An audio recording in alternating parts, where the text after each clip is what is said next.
All right. Good morning, ladies and gentlemen. We are back, and it's time for another edition of the pre market pulse wave report with yours truly, the Algo Capitalist, aka the Vulcan, coming to you live from pulsewavetrading.com, home of the world famous Pulse Wave Price Trigger reports. All right. So, this is a unscheduled one. I wasn't sure if I was going to do this morning or not. There's been so much going on in the news. And then again, when hasn't it been? A lot of stuff going on in the news. Well, some things, you don't necessarily feel that you need to speak on. And then other things, you simply must speak on. It's just, that's the kind of world we're in right now. Everything's minute to minute, second to second. And everybody has an opinion about things, and there are a lot of opinions to be had. So I'm just another voice, basically. And I try not to do that as often as possible, just being just another voice on social media, bumping gums. I try to bring you some unique meaning behind what I do and when I do. So I try to approach things from a different perspective, if you will. Approach it in a way that other people may not be thinking about. That's what I'm trying to do this morning. I want to approach things from a different perspective, a little bit outside the norm of what you may be used to. So that's what we're going to do. But first things first, we got to get all the business stuff out the way. We got to look at what's going on in these markets. So we're gonna start there. We're gonna take a look at what the overnight markets have been doing and what you can possibly expect to happen when this opening bell finally rings. And like I said, there's a lot going on right now. Okay, a lot. So let's get into the quotes, and then we will take it from there. I like to always start off with the quotes, just so you can see what's going on. So let's do it. All right, first things first. The U.S. dollar index right now is off 6 pips at 106.17. Did dip into the 105 handle briefly overnight at 105.97 was the low print. The euro up 16 pips at 102.24. It's been maintaining ever since it had that brief dip below par. It rallied back pretty decent and hasn't been back down near those levels since. Pound sterling up 10 pips at 121.90. The Aussie is up 15 at 69.44. Bitcoin futures up 485 at 23,485. Trying to play limbo here. See how low you can go before you spring back. We got Ethereum futures up 38.5 at 1677.50. It did dip into the 15 handle briefly, hit $1,596 in the overnight market before rallying back to where it is now. Crude oil is up $1.90 at $96.31 per barrel after rallying off the overnight low print of $93.04. So that's a well over 300-point move or $3 move off the lows in the crude oil after the OPEC announcement that they were going to do some type of a little bit of somewhat of nothing. OPEC says what people want to hear, but they're not really doing anything. Nat gas up 7 cents at 7.78. Gold futures down $2.70 at $1,787 per ounce. The overnight low print is $1,771.60. Silver off 3 cents at $20.10 per ounce. It did briefly trade at that $19 handle. It went down to $19.74 in the overnight market. We got copper off slightly. It's at $3.52. It did hit 347 overnight. Pretty quiet. Not a lot going on there. Dow futures up 175 at 32,540. And that's a rally off the overnight low print of 32,343.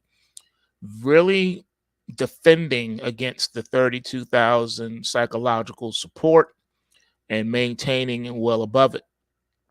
E-mini S&P 500 futures up 25.5 points at 4,119 and 3/4. The E-mini NASDAQ 100 futures is up 85.25 at 13,010.5.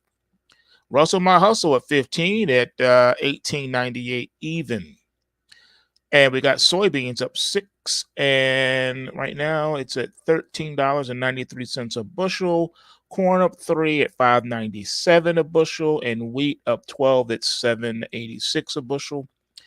And the long bond this morning down a whopping full point plus 32 seconds, and that's 141 and 29 30 seconds is your current print. All right. Inside the news today, what's going on is what's going on. Here we go. All right, so let's see here. Don't discount the odds of a recession yet. The U.S. economy just shrank 2 consecutive quarters in a row, and downbeat manufacturing data from China hasn't helped its economic forecast. Though there is some debate over whether a recession will be officially called by the National Bureau of Economic Research, don't hold your breath. Citi's chief economist said there's a 50% chance of a global recession thanks to declining demand on top of soaring inflation around the world. I would say the recent economic data has been the central bank's worst nightmare, Citi's Nathan Sheets said in an interview with Yahoo Finance. He's focused on the threat of stagflation, high inflation paired with a low growth, a downturn for not just the U.S., but the whole planet presents a clear and present danger, Citi strategists noted.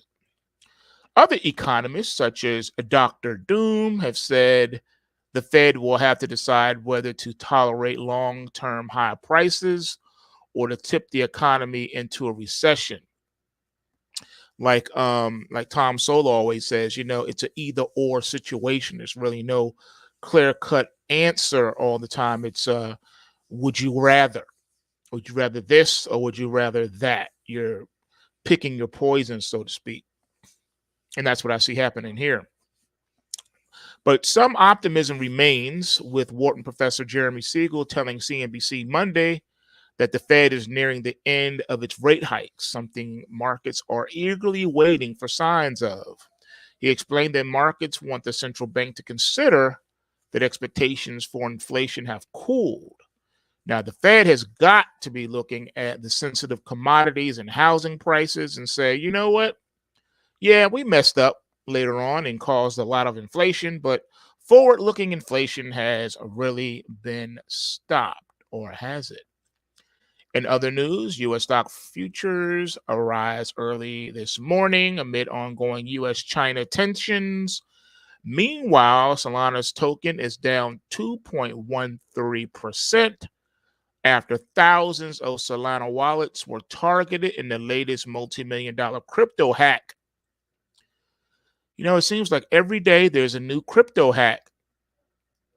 And you have to start asking the question, is the NSA working overtime? Are they paying their employees overtime? Because we know that the majority of these hacks that are happening, that we keep hearing about, It has to be the NSA. Who else will be doing this?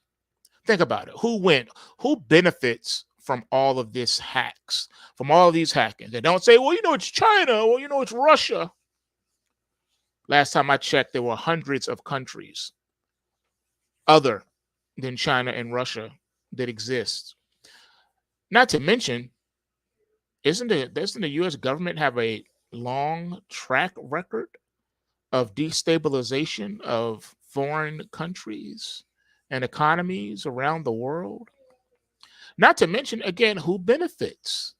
The US government benefits. The central banks benefit from all these crypto hacks.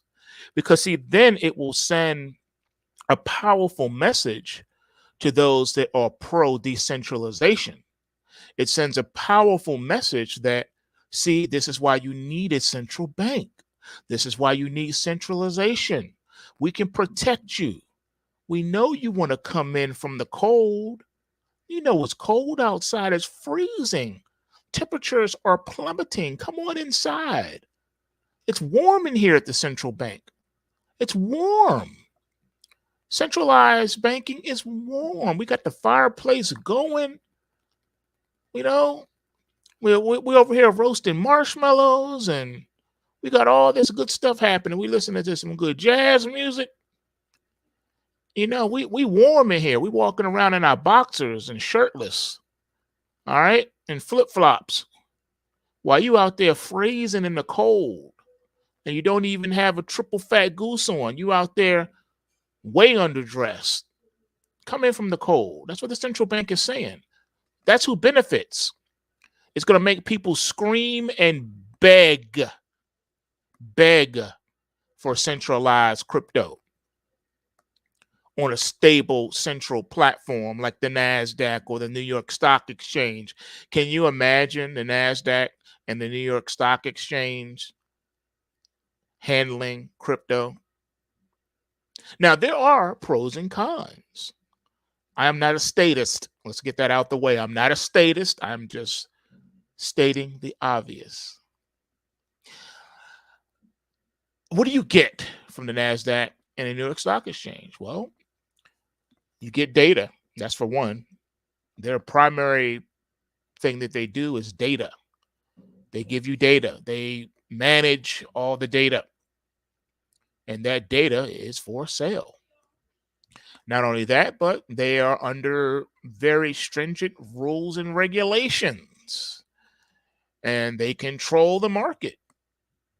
And not just the exchanges themselves, but you got the SEC, you got the NFA, you got the CFTC, you got all these agencies looking out for your best interests. All right. You got the national banking laws looking out for your best interests. But when you're out there in the decentralized platforms, your money is always at risk from being hacked. So I see the hacking intensifying until they force people to not even want to participate in the cryptos until we get a centralized exchange. And I guarantee you that once we get to that point, what do you know? Problem, reaction, solution. We already got everything worked out for you. Starting Monday, we have taken over the crypto markets. All the cryptos that you love to trade and invest in, we have now available here at the NASDAQ and at the New York Stock Exchange. We even got a new trading pit. All right. We got everything you need. You high frequency trading people out there, we got a direct feed for you too. Directly into the Bitcoin, directly into the Ethereum and the Litecoin. All right. We got the cable line already buried out back. Okay, we got you. We got all the servers set up and waiting for you. All you got to do is break us off with them coins, and then you can have this unlimited access. Yes, ladies and gentlemen, that is coming in your near future. On the docket today, we got eBay, MetLife, and BMW AG all reporting. Plus, look out for the ISM report on business services. PMI expected later this morning. The head of BlackRock's investment advisory arm said a soft landing for the economy is a remote possibility as the Fed continues its hiking cycle. Germany is feeling the energy crisis to such an extent that its crematoriums are having to cut their energy use. Natural gas prices are skyrocketing across Europe as Russia continues its wartime gas cutoffs. With no good news in sight, industry leaders are working on emergency plans. UBS's chief investment officer said stock markets will remain volatile for the next few months, even after the July rebound. There remains far too much uncertainty, and markets may stay choppy in the coming months. Robinhood has lost a third of its users in the space of a year. Ouch. Gee Willikers, Batman. The online brokerage's second quarter earnings report showed monthly active users tumbled 34%. What is going on? So the powers that be use Robinhood, and then after they no longer have need of you, they throw you under the bus, huh? Wow. Well, I got to tell you, ladies and gentlemen, it's no future in being a company man.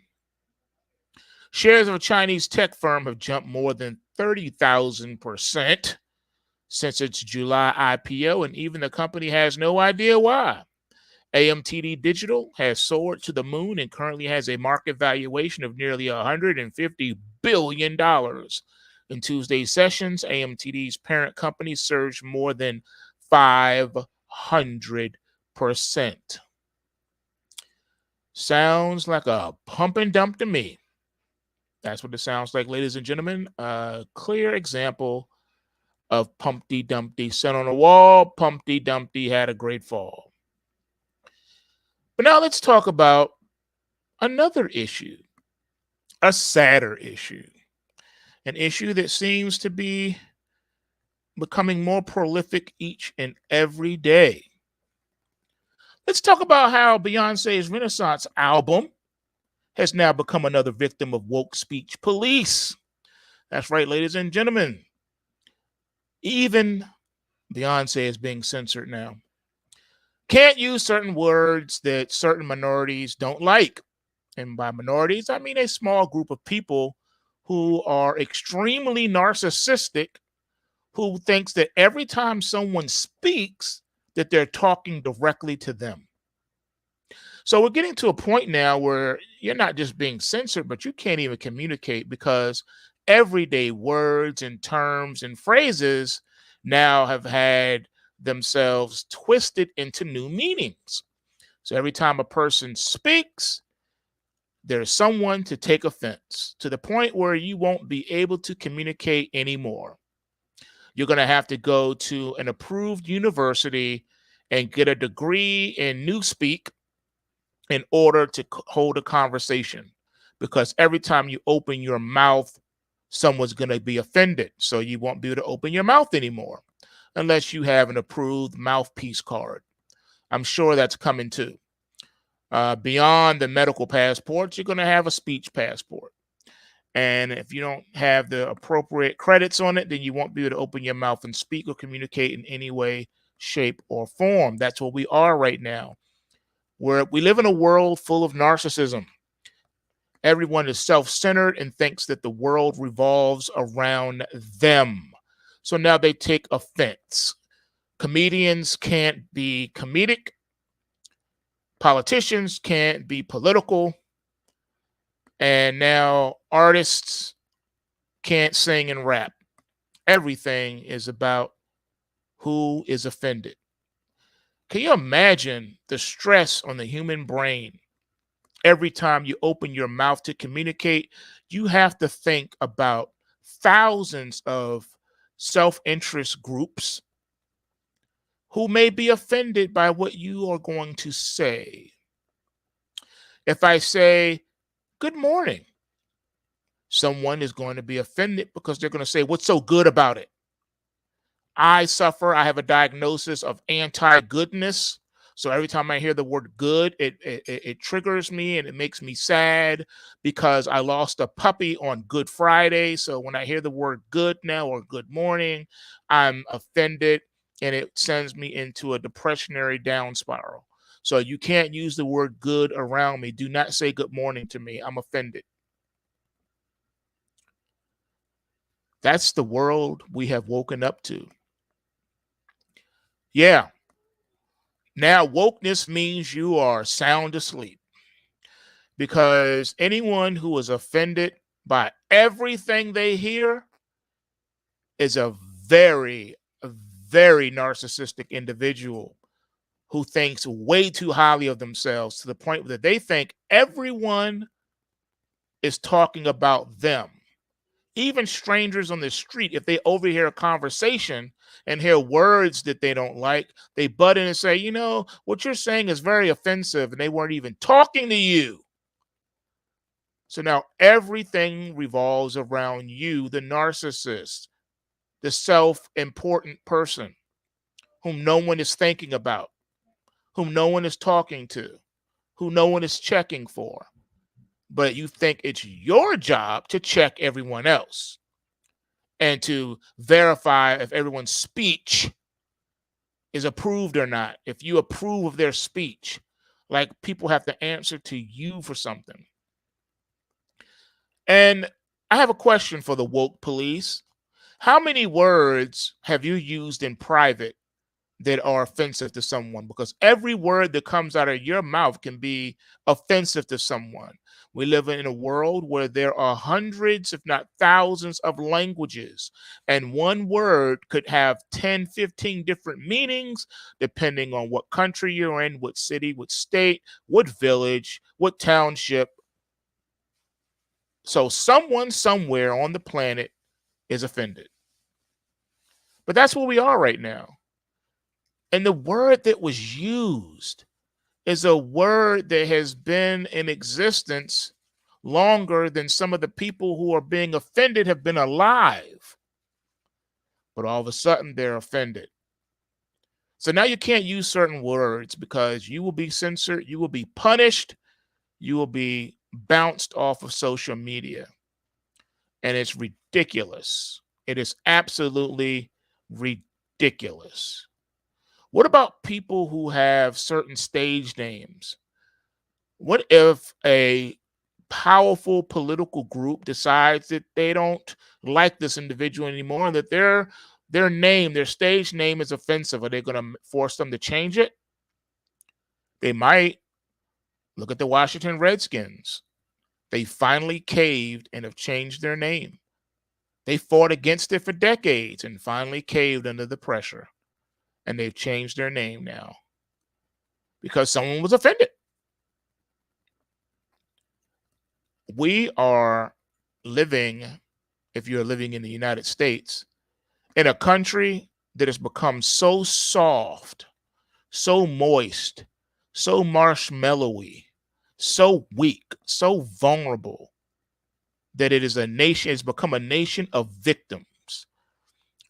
America is always complaining and crying about how it's been victimized. Oh, we got hacked by China and Russia again. We are so weak, so vulnerable.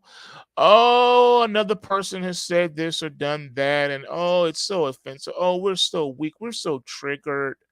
We got over 30 million people taking some type of psychotropic drug. We got another 100 million people taking some type of antidepressant. America's become a nation full of emos. Everyone in America should change their last name to Elmo or change their last name to Eeyore because they have become so sensitive, so weak, such a victim.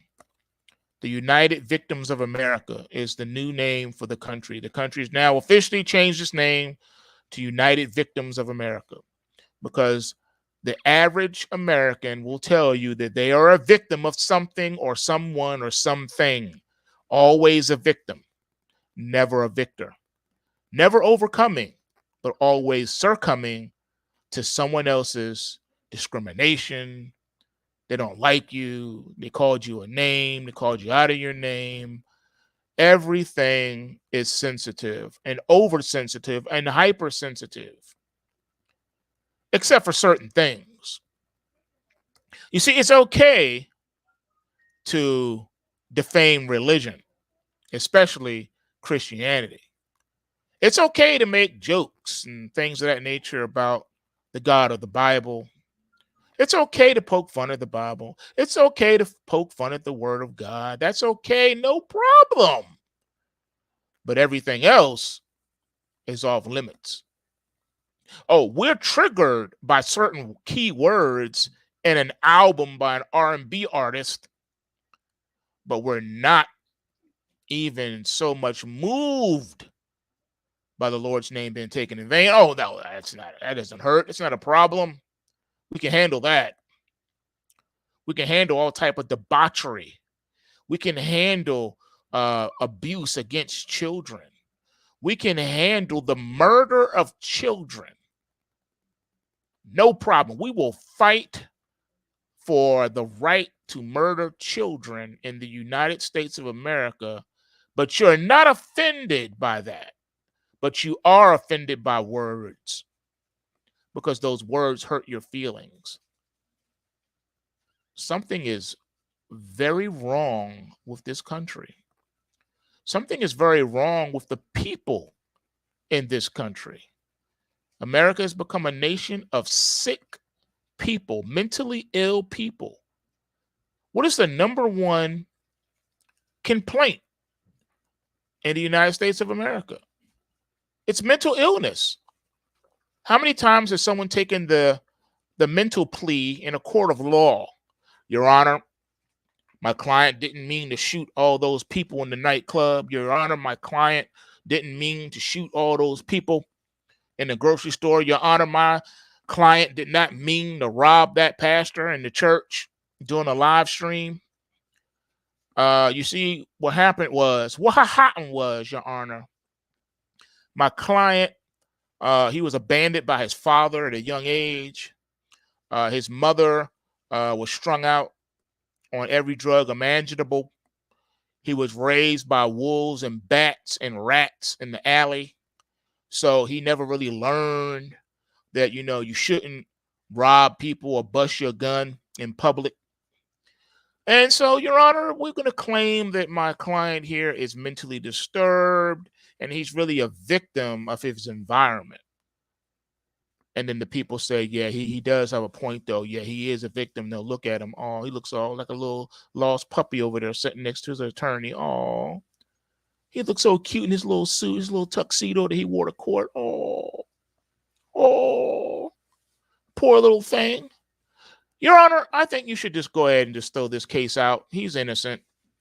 Forget about all the lives he took. That doesn't matter. He doesn't need to go to prison. He's mentally ill. He didn't really do it. His gun did it. As a matter of fact, guns are the reason that people are dying. Guns are the reason that people are full of holes. We need to ban guns. It's the gun's fault. See, Your Honor, if my client who is mentally ill, if he didn't have access to guns, then these people would still be alive. See, Your Honor, it's not his fault. It's the gun's fault. I think you need to put Smith & Wesson on trial here today, Your Honor. I think 9mm needs to get up here on the witness stand. Your Honor, as a matter of fact, I call 9mm as my next witness. Glock, get your behind up there on the witness stand. Your Honor, I'm innocent. I didn't do anything. I'm just a gun. I don't know what's going on here. Why am I here? Shut up and answer the questions. Did you or did you not unleash several rounds into the victim's body on Thursday at 9:00 p.m. at the XBYABC Club? Your Honor, this is preposterous. Just answer the question, sir. Your Honor, permission to treat this Glock as a hostile witness? Granted. Answer the question, Glock. Did you or did you not bust rounds? Okay, fine. I bust rounds, okay, but I couldn't help it. What do you mean you couldn't help it? You see, It's the way I'm designed, Your Honor. I have this little thing. It's called a trigger. And when people squeeze it, I can't help it. I bust off. Okay, I bust off. That's what I do. That's no excuse. But it's a design flaw, Your Honor. You know, I can't help it. See, Your Honor, I told you it's the gun's fault. My victim is innocent of the crimes. Never mind the gun residue in his hands.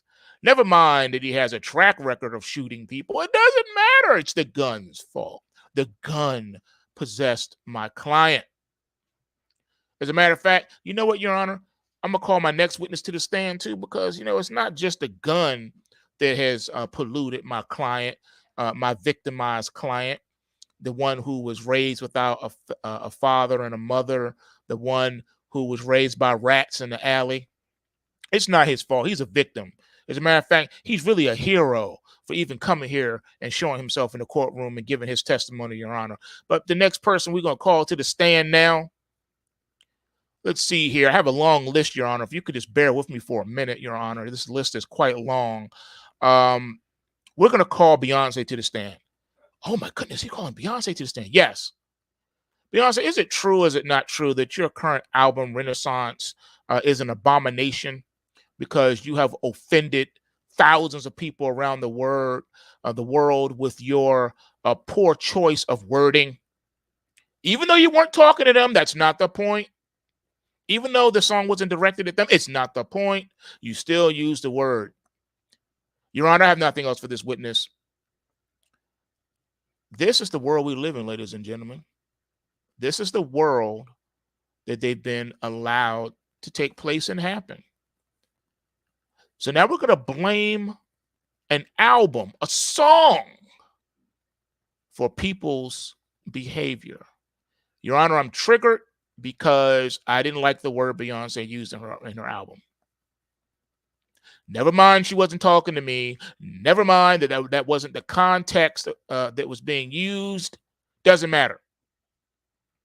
Your Honor, I am offended because I have a debilitating physical disease, and she made fun of it. I have a question. Your Honor, can I please cross-examine this witness? Yes, you may. Ma'am, sir, is it true that you've never met Beyoncé? Well, yes, I've never met her. Isn't it true that Beyoncé doesn't know you either? Well, yeah, she doesn't know me. Okay, so then how do you determine that she was talking about you or about your medical condition or even to you for that matter? Well, I don't know. That's all. I don't have any more questions for this witness, Your Honor. You may step down from the podium. You see how simple that was? You listen to a song, they're not talking about you. She wasn't even talking about a people group. She was talking about a characteristic of a behavior. What do you call it when a person is acting out? When a person is being outrageous, over the top? That's the word she chose to use. See, you guys, if you're not zealous in the defense of free speech, then you will become the next victim of the woke police. I'm not saying that I like the album, not even saying that I even like her as an artist. I don't know her. But that's not the point. The point is freedom of speech, freedom of expression. And where are all the art people at? Where are all the people who are so pro-art and artistic expression? Where are they at? I haven't heard them make any noise on this subject. This is one of your own. This is a fellow artist. Doesn't matter if your art is words or your art is physical crafts like clay and paintings or whatever. Whatever happened to freedom of expression and artistic expression? So now that's under fire. So now comedians are no longer allowed to be funny. All right. Singers and rappers are no longer allowed to express themselves. What next? Is Stephen King going to be canceled next because he's written millions of words millions of words. So you got yourself a smorgasbord of offenses from Stephen King and all the millions of words he's used in his lifetime and all the dozens of books he's written and dozens of movies. Surely there's something there to offend you. People who want to be offended will always be offended because they think that the world revolves around them and that everyone is talking about them. Look, everyone's looking at me. Everyone's talking about me. And what are they laughing at? They're laughing at me. How arrogant can you get? That is so obnoxious to think that the world is checking for you like that. Most people don't even know you, and you're offended. Now, it would have been different if Beyoncé specifically said, blah, blah, blah, and this medical condition and that medical condition and this people group and that people group. That would have been different. You may have had a case. You could have said, now, why does she have to come from my group like that? Why she make fun of my group? But that's not what happened here. Just like if you go to see a stand-up comedian and you sit in the front row, you are asking to get roasted. Everyone knows when you go to see a stand-up comedian, you don't sit in the front row unless you want to get roasted, because that's what's going to happen. So how are you going to be sensitive sitting in the front row? You know that's what they do. This is your favorite comedian. You know how they get down. Why are you offended? Comedians, as far as some of the greatest in the world of all time, the goats of the game, they made their bones off of making fun of people and people groups. But the reason why you didn't get mad is because they made fun of everybody. No one was off limits. No one was off limits. And I mean no one. They made fun of everyone, even their own mother. They didn't care. And you laughed because it was funny. And you were never offended. You know, Saturday Night Live didn't offend you, neither did Mad TV, because they made fun of everyone. Every sitting president they made fun of. It didn't matter how good or bad the president was, they made fun of him, and that's just how it was. And you expected that, and you couldn't wait to see what the next joke was going to be because they did it so well. But that's what comedy is. Comedy pokes fun at reality. That's why you go and you listen to it, because it lightens your heart, lightens your mood, something to laugh at. When you can laugh at yourself and not take yourself so seriously, you're on the right road. But when you start to take yourself so seriously that you can't even laugh at yourself, you're sicker than you know. You're sicker than you know. And that's the world we live in now, where you cannot tolerate any type of criticism, constructive criticism. Thick skin no longer exists. People walk around with no epidermis at all. Nerves hanging out exposed. Every breeze that goes by causes them pain. Living causes them pain. Everything causes them pain. And they're always offended. That's the world we live in, and it has to stop, and it has to come to an end, because the people don't understand. If you're a useful idiot for the powers that be, once they're done with you, they're going to throw you under the bus too. So all those people that are attacking and saying I'm offended, the same people that you are standing for are going to throw you under the bus and say now your very existence offends them. Now what are you going to do? Eventually, it's going to be turned on your head. People, I'm trying to tell you what's going down. This is how it works. You think that you are in that group that is getting all the benefits, all the shine. You got the government behind you. You got these political organizations behind you. You feel invincible. But one day they're going to turn on you. It's just what they do. It's the nature of the beast. You think that you made friends with a werewolf, and you take this werewolf everywhere you go, and you feel invincible. No one's going to bother me because I got a werewolf. Yeah, you got a pit bull on a leash, but I got a werewolf on a leash. What's up? What's good now? But eventually, the werewolf is going to grow tired of you, and he's going to eat you too.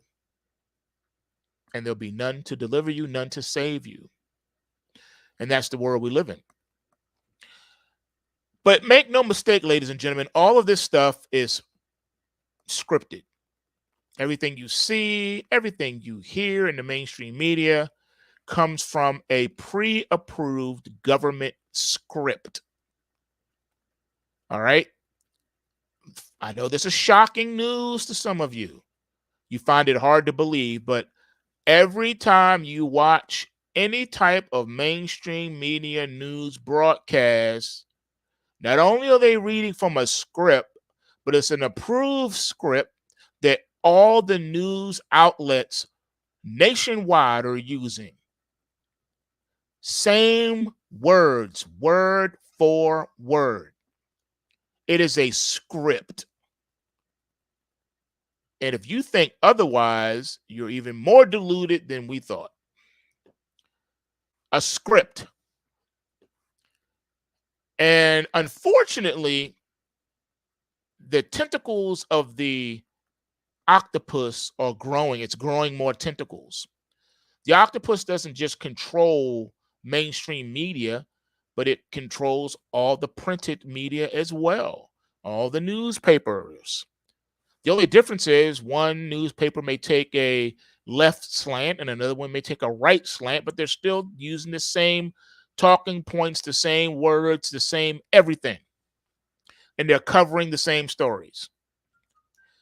But the new tentacle that has been added over the years is your online church. Chances are your mega church that you attend also gets a script, and they deliver that script to you in the form of a sermon on Sundays. Facts. Facts. If you attend a mega church, chances are your pastor is reading from a script that he got from the same government that gave the mainstream media their script. Facts. If you do not believe me, I had something for you. I'm going to drop a link here in the description.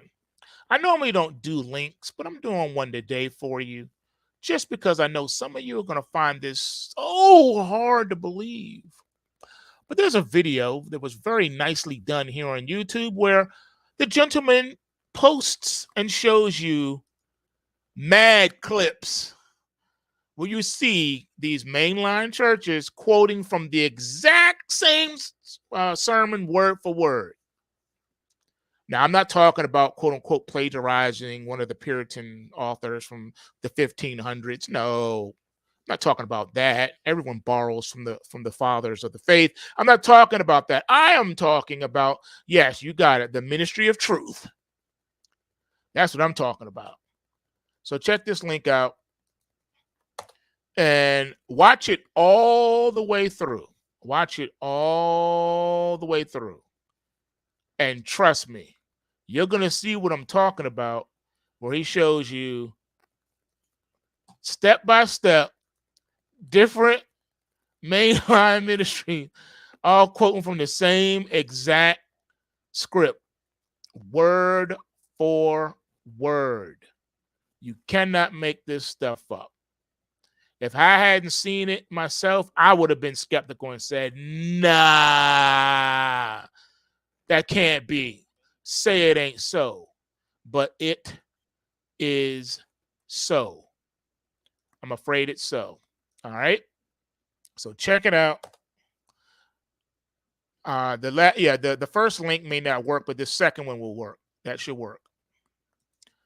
The second link I just dropped, not the first one. The first one may not come up for you, but the second one I think that's the one you need.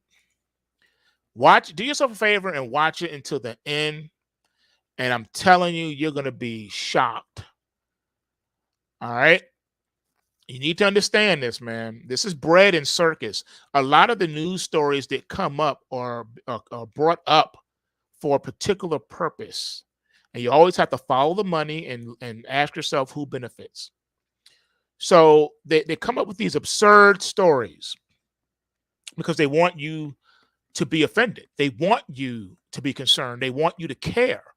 See, you thought that a lot of these protests and whatnot were grassroots movements. None of them are. They're all given to you. The government is giving you the things it wants you to care about. Because if you're left to your own devices, you may overthrow the government. They don't want you overthrowing the government. So they're going to give you your causes. They're going to tell you what they want you to be concerned about. And they'll give it to you. Case in point, the thing that's going viral with the pastor being robbed on his live stream. Now, first of all, you know, if people haven't woken up by now, they never will. And there's nothing you can do or say about it. But the problem is not the robbery. That's the least of the problem. The problem is, why would you walk around with millions of dollars in jewelry on your body with no security whatsoever? You're begging for people to rob you. People's ribs are touching out here. People can't eat. And you walking around with $1 million on your neck? You looking like a Thanksgiving turkey. You food right now. They can't let you walk by. They can't let that ride. Come on, their ribs are touching.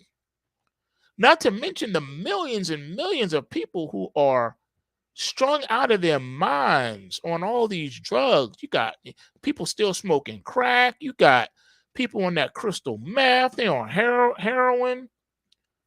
You know, the heroin. They're on all these different substances.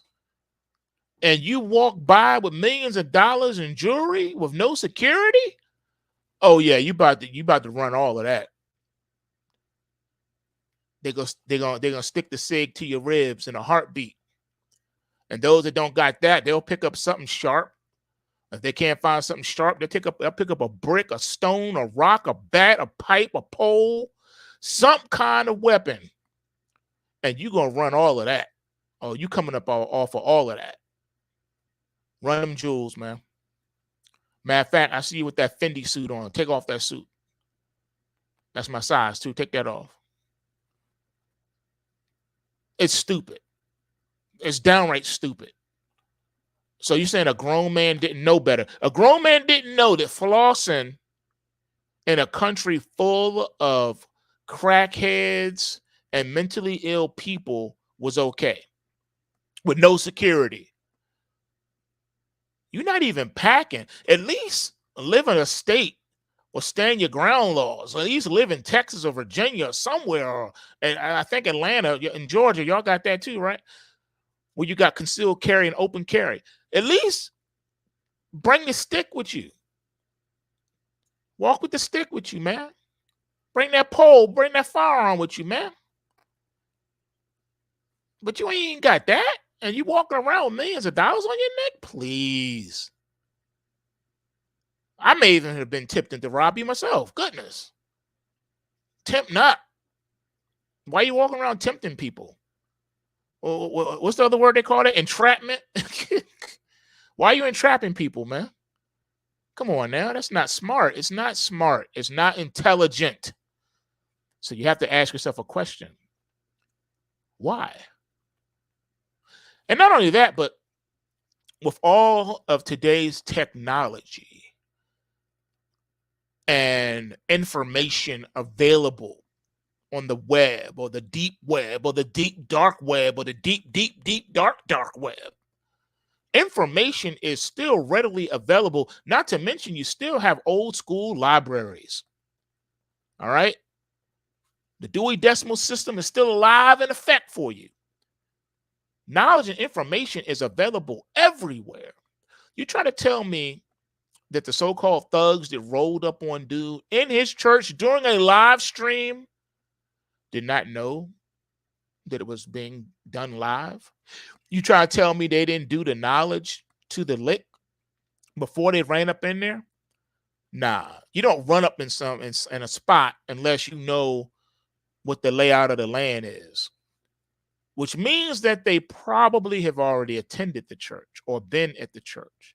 They staked dude out. They watched him. They knew his movements. They knew what time of day. They knew there wasn't nobody in there packing. They knew there was no security, no police on the premises. You got to do a lot of research before you perform a lick of that nature. How do you know it wasn't an off-duty police officer in the congregation unless you've done some reconnaissance? All right? I'm going somewhere. Stay with me. You don't just do that. And who will run the risk of being caught live on camera? Really? A robbery? And because he had millions of dollars in jewelry,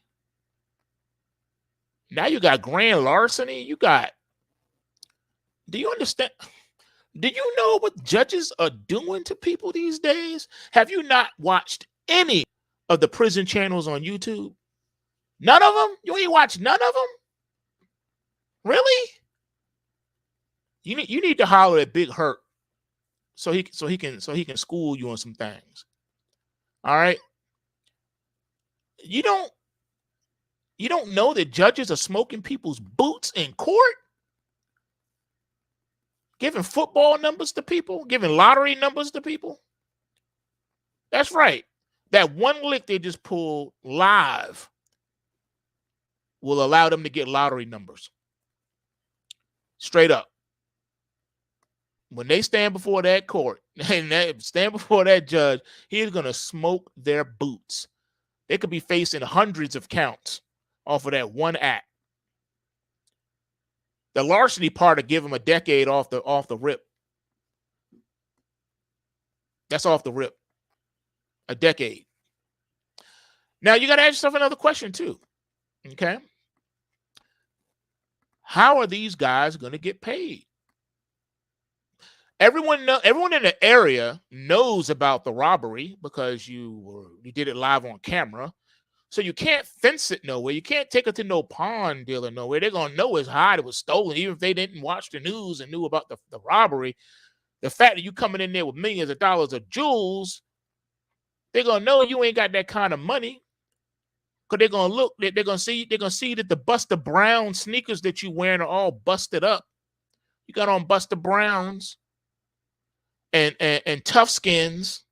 You got tough skin jeans on with holes in the knees, and you got on a pair of Buster Brown shoes, and you got an old Izod t-shirt on from 1979, they're going to know that you ain't got no bread. So how you come up upon these jewels, these millions of dollars in jewels? And how much money do you think the local pawn store has in the safe to give you? This is the stupidity of the act. Even if he cracked open the safe and gave you 200 grand off right there, bam. The minute you walk out of that store, now you food. Who gonna walk around with that kind of cash in a bag or in their pocket? Really? Oh yeah, you stuck too. So you did all that robbery for nothing. You're going to prison forever for nothing. The next thing that you got to ask yourself a question is too. I mean, think about it. These have to be amateurs because only an amateur would get caught pulling off such a heist on camera for the world to see. Now, I'm going to tell you what I think. Here's what I think. Now, he had insurance on the jewelry.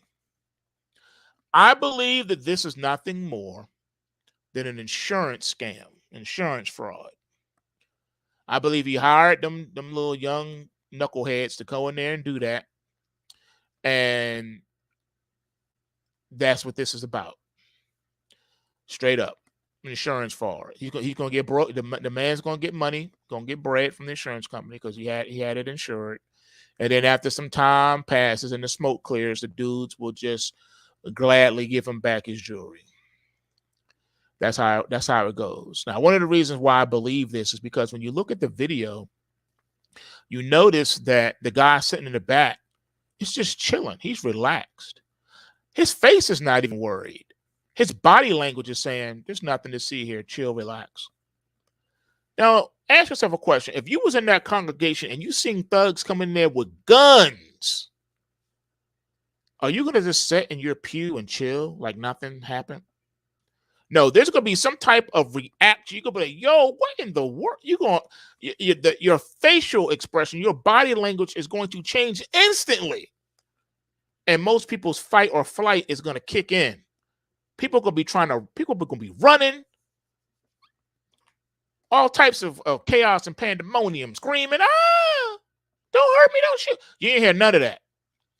It was quiet as a church mouse. And the dude in the back was chilling.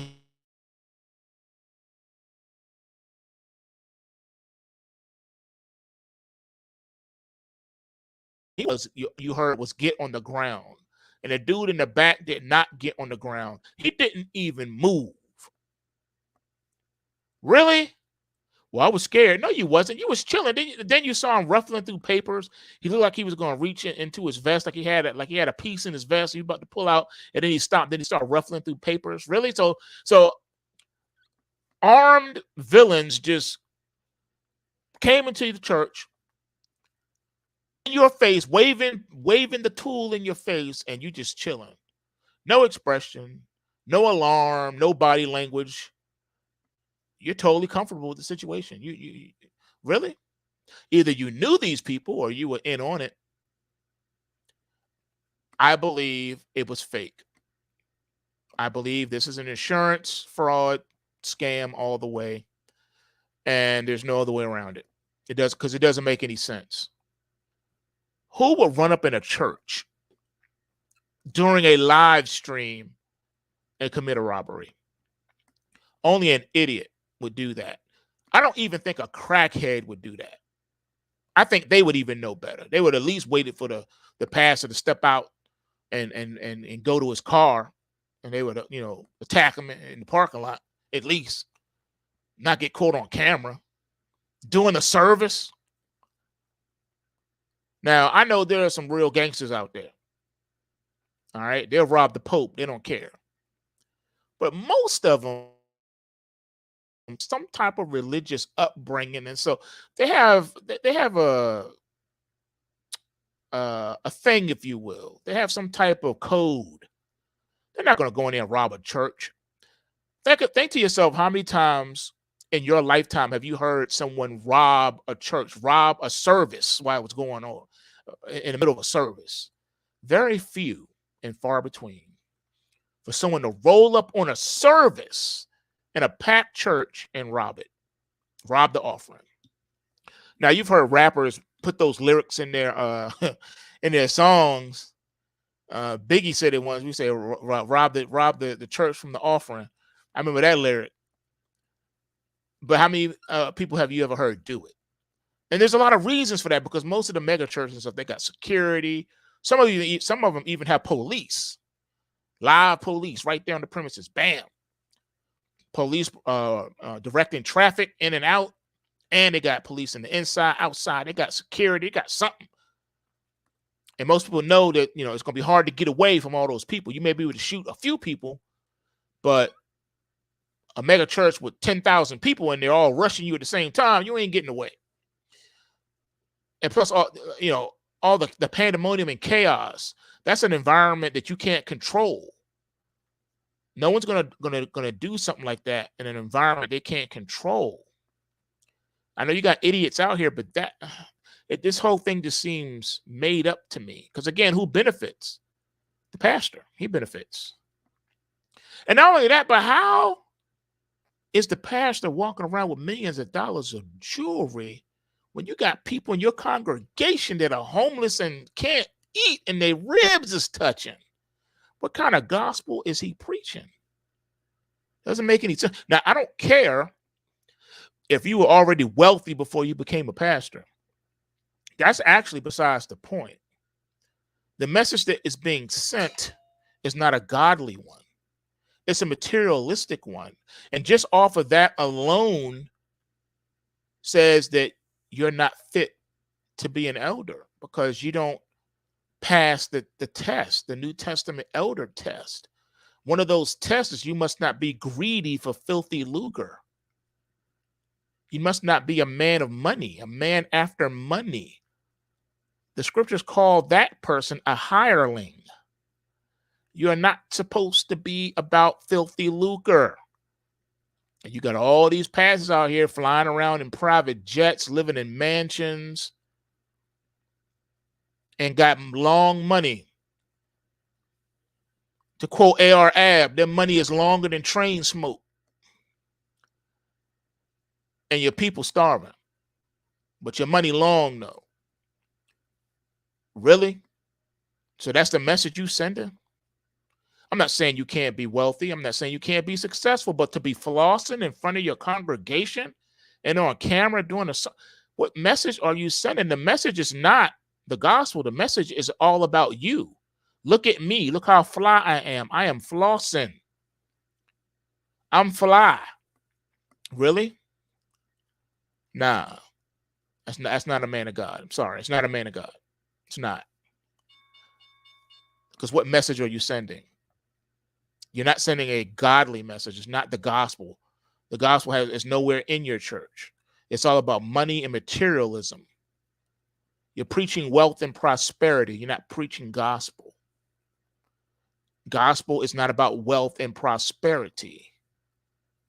You cannot show me anywhere in the scriptures where the Lord taught that.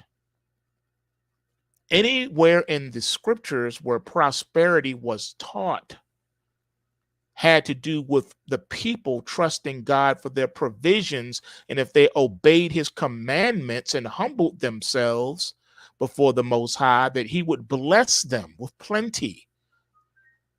That's where it came from. But it wasn't being blessed with plenty for plenty's sake, so that you can fulfill your own evil desires. That's not what the money is for. The money is for you to take care of your needs and for the kingdom, to promote the kingdom, to promote the gospel, not for you just to get fat and to get rich and hoard. Because now wherever your treasure is, that's also where your heart is. Just saying. I'm sure when you look at the individual's sermons, you will see that it is full of prosperity gospel message, which is not gospel at all. It's fake gospel. It's false gospel, false teachers. The false teachers of America are the richest pastors in America. The majority of them will claim that they were rich before they were pastors, and that is not true. Majority of them got rich after they took hold of the pastorate. Doesn't matter that you labored in the pastorate for decades before you got wealthy. The point is, you got wealthy in the pulpit. And again, you got people in your congregation struggling, and their ribs is touching. And you giving out prosperity gospel messages, and you're giving out twisted sermons of tithing that are unbiblical. You expect your congregation to live like Israelites, but you yourself refuse to live like a Levite. If you want your people to live like Israelites, then you, sir, must be living like a Levite. If you look in the Old Testament, the Levites were forbidden to own land, and they could not work a job. They could not be entrepreneurs. They could not. Their provision was given to them by God, by the tabernacle, by the quote unquote church, by the people. God set land aside for the Levites, the whole nine, so that they didn't have to worry about that because they labored in the word. They labored in the word. When the New Testament came around and we got the fulfillment of the law in Christ, the Israelites no longer had to observe the ceremonial aspects of the law. the customs of the law because Christ fulfilled those things. So things changed a bit. And if you look at the teaching of the New Testament, you see that the apostles, through Christ, taught that the servant is worthy of his pay, meaning that it is the church's job to take care of the pastor. The pastor should not have to work a job, but we know that's not always the case. People are pastoring small churches. They have to have jobs, things of that nature. The church cannot afford to support the pastor. I understand that.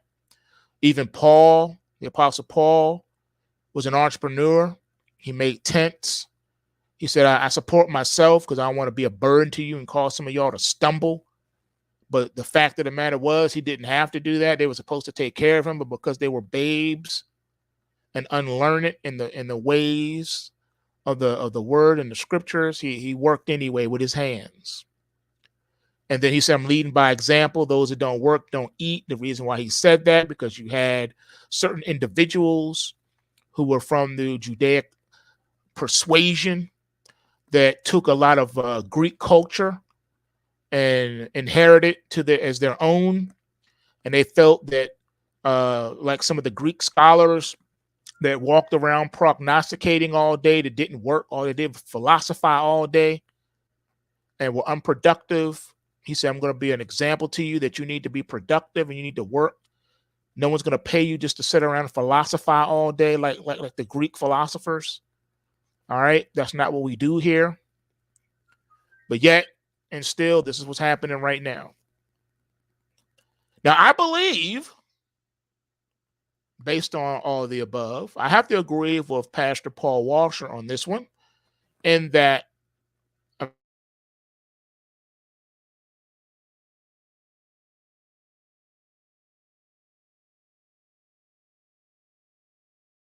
these things in America is because America has turned its back on God. So the Lord has allowed all these fake pastors and mega churches and stuff to pop up and mislead people because the people have itching ears and they can no longer stand sound doctrine. Sound doctrine does one thing to them and one thing only. You know what that is? It infuriates them. It hurts their feelings. It triggers them. Because again, they're sensitive. People can't hear words anymore. I don't like the word he used. I don't like that. And because Americans tend to be dishonest, even with themselves, they won't tell the truth.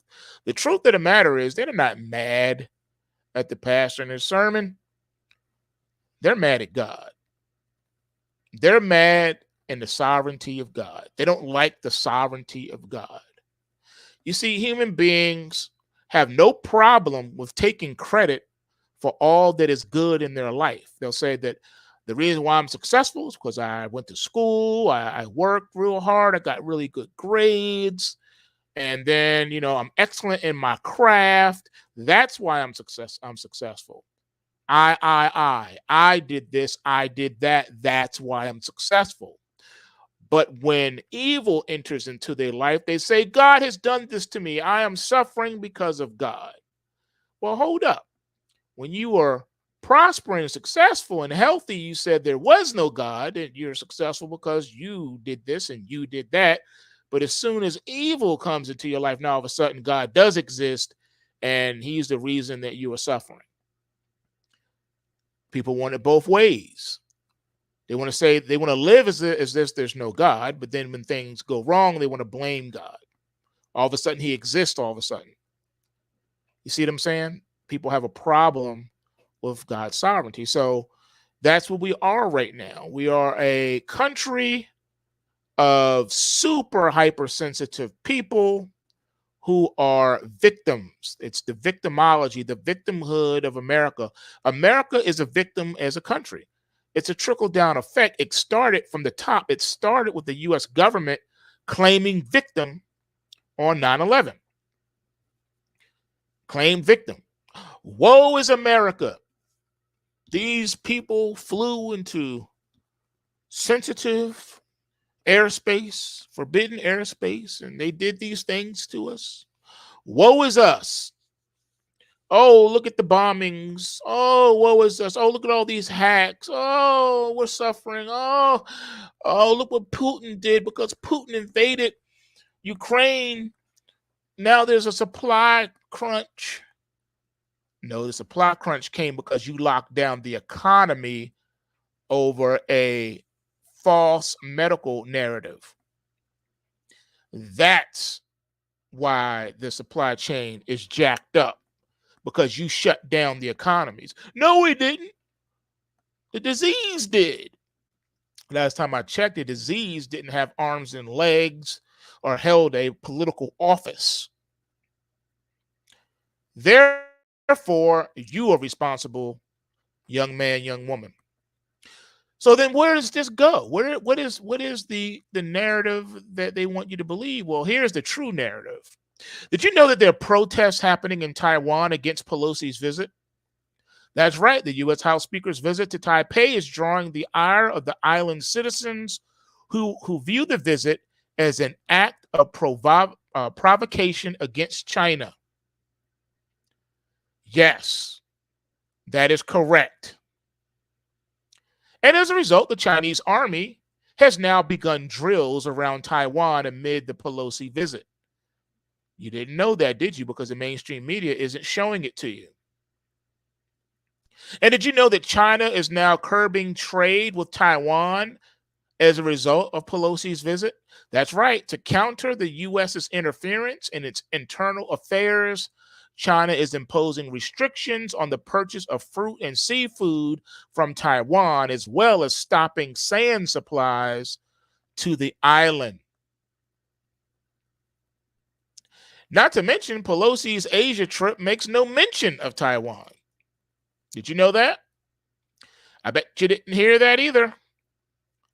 But it's facts. You need to understand where all of this is going. It's being done on purpose. Taiwan witnessed rallies and protest activities organized by pro-China activists against the visit of U.S. House Speaker Nancy Pelosi, who arrived on Tuesday in Taipei. The demonstrators carried banners reading "One China" and "The United States hands off Taiwan," with protesters chanting that China is not an enemy of Taiwan. A major banner held by a number of protesters read, "War Speaker Pelosi, get out of Taipei."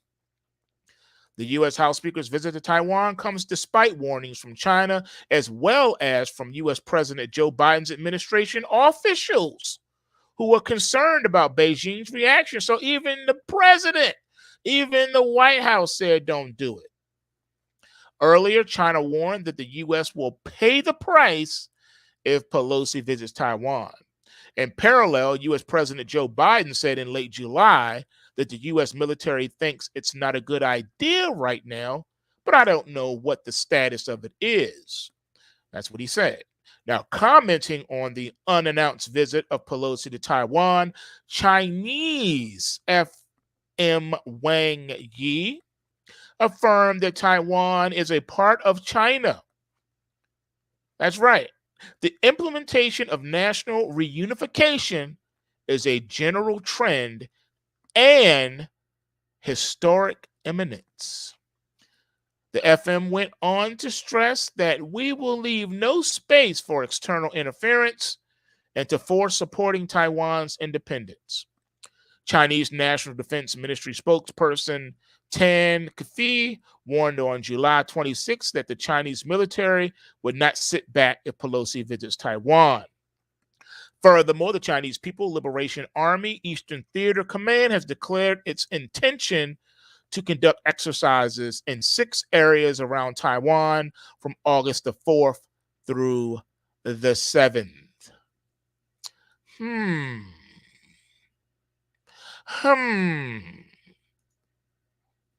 So, what is the result of this?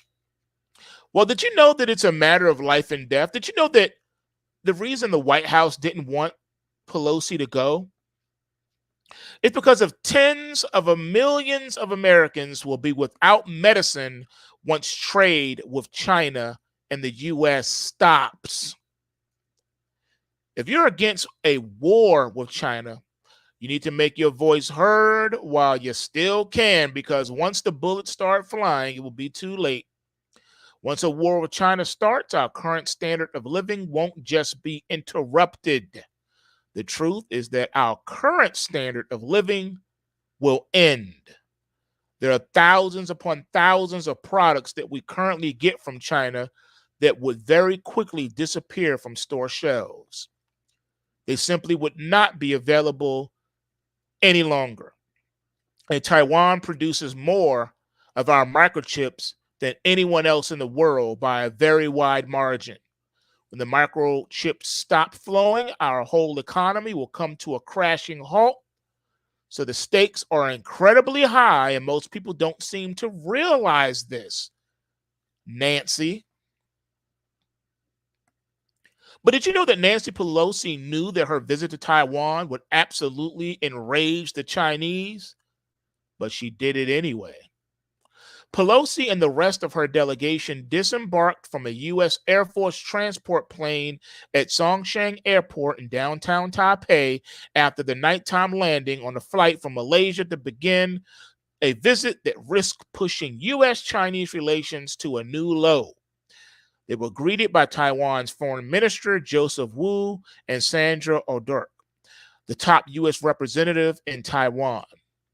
Her arrival prompted a furious response from China at a time when international tensions already are elevated by Russia's invasion of Ukraine.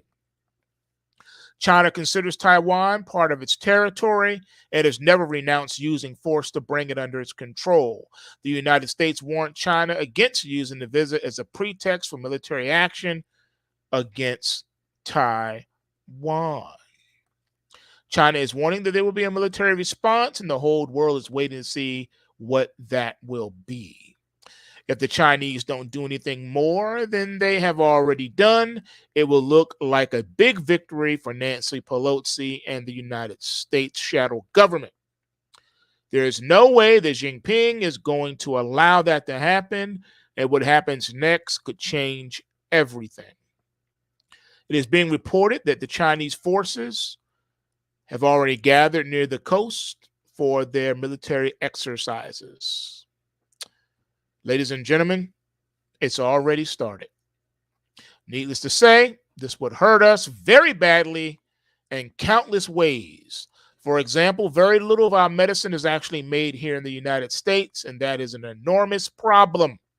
According to a statement posted on the official website of the U.S. Representative Mike Gallagher earlier this year, 80% of the drugs that Americans use come from overseas, and China, yes, China, not Russia, China is the number one supplier.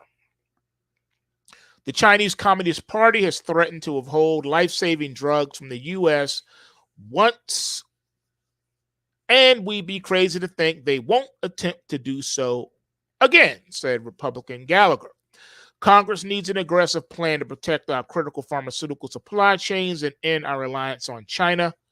This is a national security imperative, and too many Americans a matter of life and death.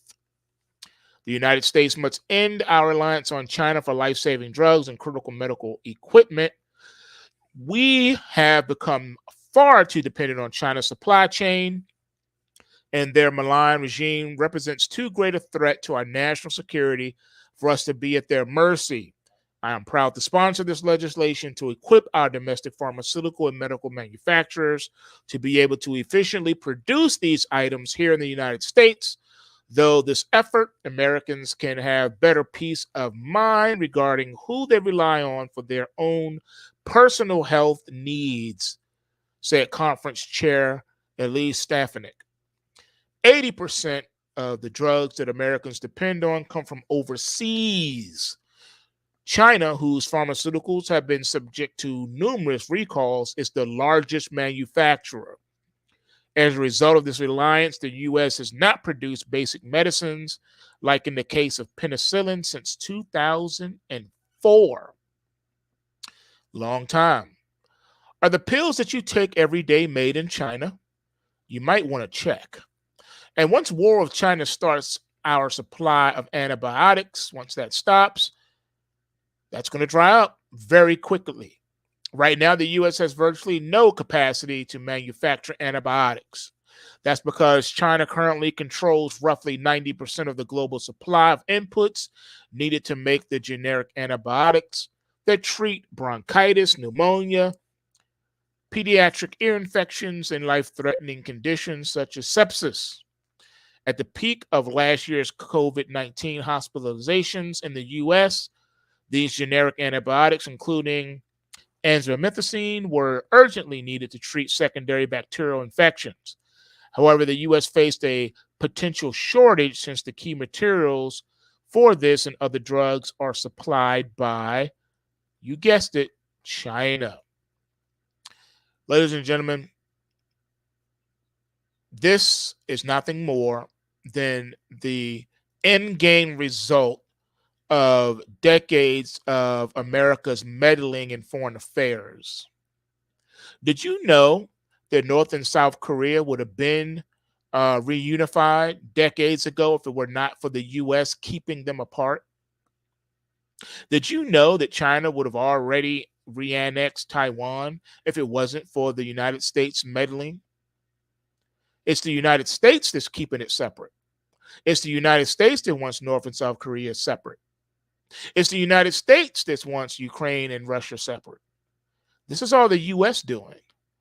If it wasn't for the U.S. meddling, things would already be so, and it wouldn't even be an issue.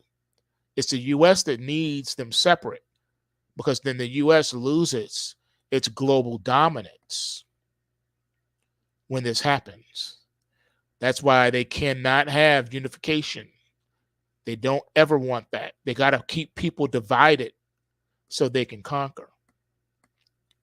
So the United States should have never allowed itself to become so dependent on one of its primary global rivals. All of the exports could see a scenario like this coming, but nothing was ever done. 2 years ago, there was a major article about this in the New York Times. Quote, if China shuts the door on exports of core components to make our medicines, within months, our pharmacy shelves will become bare and our healthcare system would cease to function, said Rosemary Gibson, a senior advisor with the Hastings Center and an author of China RX, exposing the risk of America's dependence on China for medicine, end quote. Now, here, what was just quoted. If this thing with Taiwan gets out of control and we go to war, our healthcare system would cease to function for the duration of such a conflict. So what will we do then? Does anyone out there have an answer for that? Anyone? If people can't get their pills, many of them will go absolutely insane. Never has there been a population that is more dependent on pharmaceutical drugs than the United States of America. Almost 70% of Americans take at least one prescription medication, and more than half take at least two, according to a new study by researchers at the Mayo Clinic. The most common prescriptions are for antibiotics, antidepressants, and opioid painkillers. The antidepressants part should stick out to you the most. That's right, United States of America, 70% of Americans. So you thought I was making it up at the beginning of this live stream. You thought I was just, play pimping.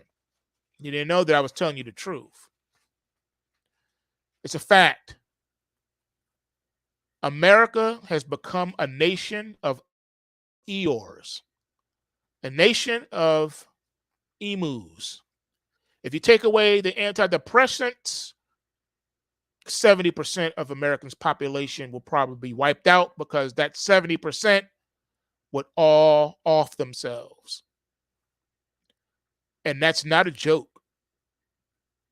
That's a fact. Suicide rates in the United States are the highest they've ever been since they've been recording it. 1/5 of Americans are taking 5 or more prescription drugs, according to CBS Atlanta. Ladies and gentlemen, you better wake up. You better wake up, because this stuff is not going away. This is part of the script. This is what they want. The United Victims of America, the hits keep coming. You got to ask yourself a question. Why does the United States just keep getting hit by one historic nightmare after another? Why? Why? Are you becoming numb to all the bad news? Almost every single day, something really horrible seems to happen in the United States. Is it God's judgment, perhaps? Is it just one thing after another? And it's been that way for months. It is as if we are in the midst of some sort of perfect storm that never seems to end. I've never seen anything like it, to be honest with you. I think John MacArthur said it perfectly in the sermon that he did about America being under judgment. The judgment of abandonment, which is the worst judgment in all of Scripture. That's when he turns his back on a nation. The worst thing you can have is for the Lord to turn his back on you. But that's what's happening to America. He's allowing America's evil to cave in on itself, to go to its logical extreme, its logical conclusion. So we're witnessing absolutely unprecedented flooding in the eastern half of the United States. For example, some parts of Kentucky were just pummeled by more than 10 inches of rain in a 24-hour period. In some areas, it literally looks like a tsunami has just came through. One local meteorologist admitted that he does not have the words to describe the incredible devastation that has taken place. Yeah, disasters like Kentucky seem to be a weekly occurrence here in the States. We're being told that we just witnessed the wettest day ever for St. Louis, and in some areas of the city, the water actually got more than 8 feet deep. Not 8 inches, 8 feet deep. One person died when a car in St. Louis was found covered in more than 8 feet, 2.4 meters of water. Several puppies drowned when a building became flooded at Stray Paws Adoptables, a stray dog rescue operation. Rescued other dogs from the building. Damage across the region was widespread after a massive downpour dropped more than 12 inches, which is 30 centimeters of rain in parts of St. Charles County, and up to 10 inches or 25 centimeters elsewhere in the St. Louis metropolitan area. Most of the rain fell in a few hours shortly after midnight. But you got to ask yourself a question, ladies and gentlemen. It's not my fault. They're the ones that did this, okay? You gotta ask, is this a man-made situation?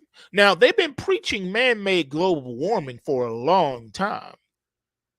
But see, when you think of man-made global warming or man-made global cooling or just man-made climate change, they have programmed your brain to immediately go to a place where you're thinking of the deforestation of the world, and you're thinking of polluting, big giant factories pumping smog into the air.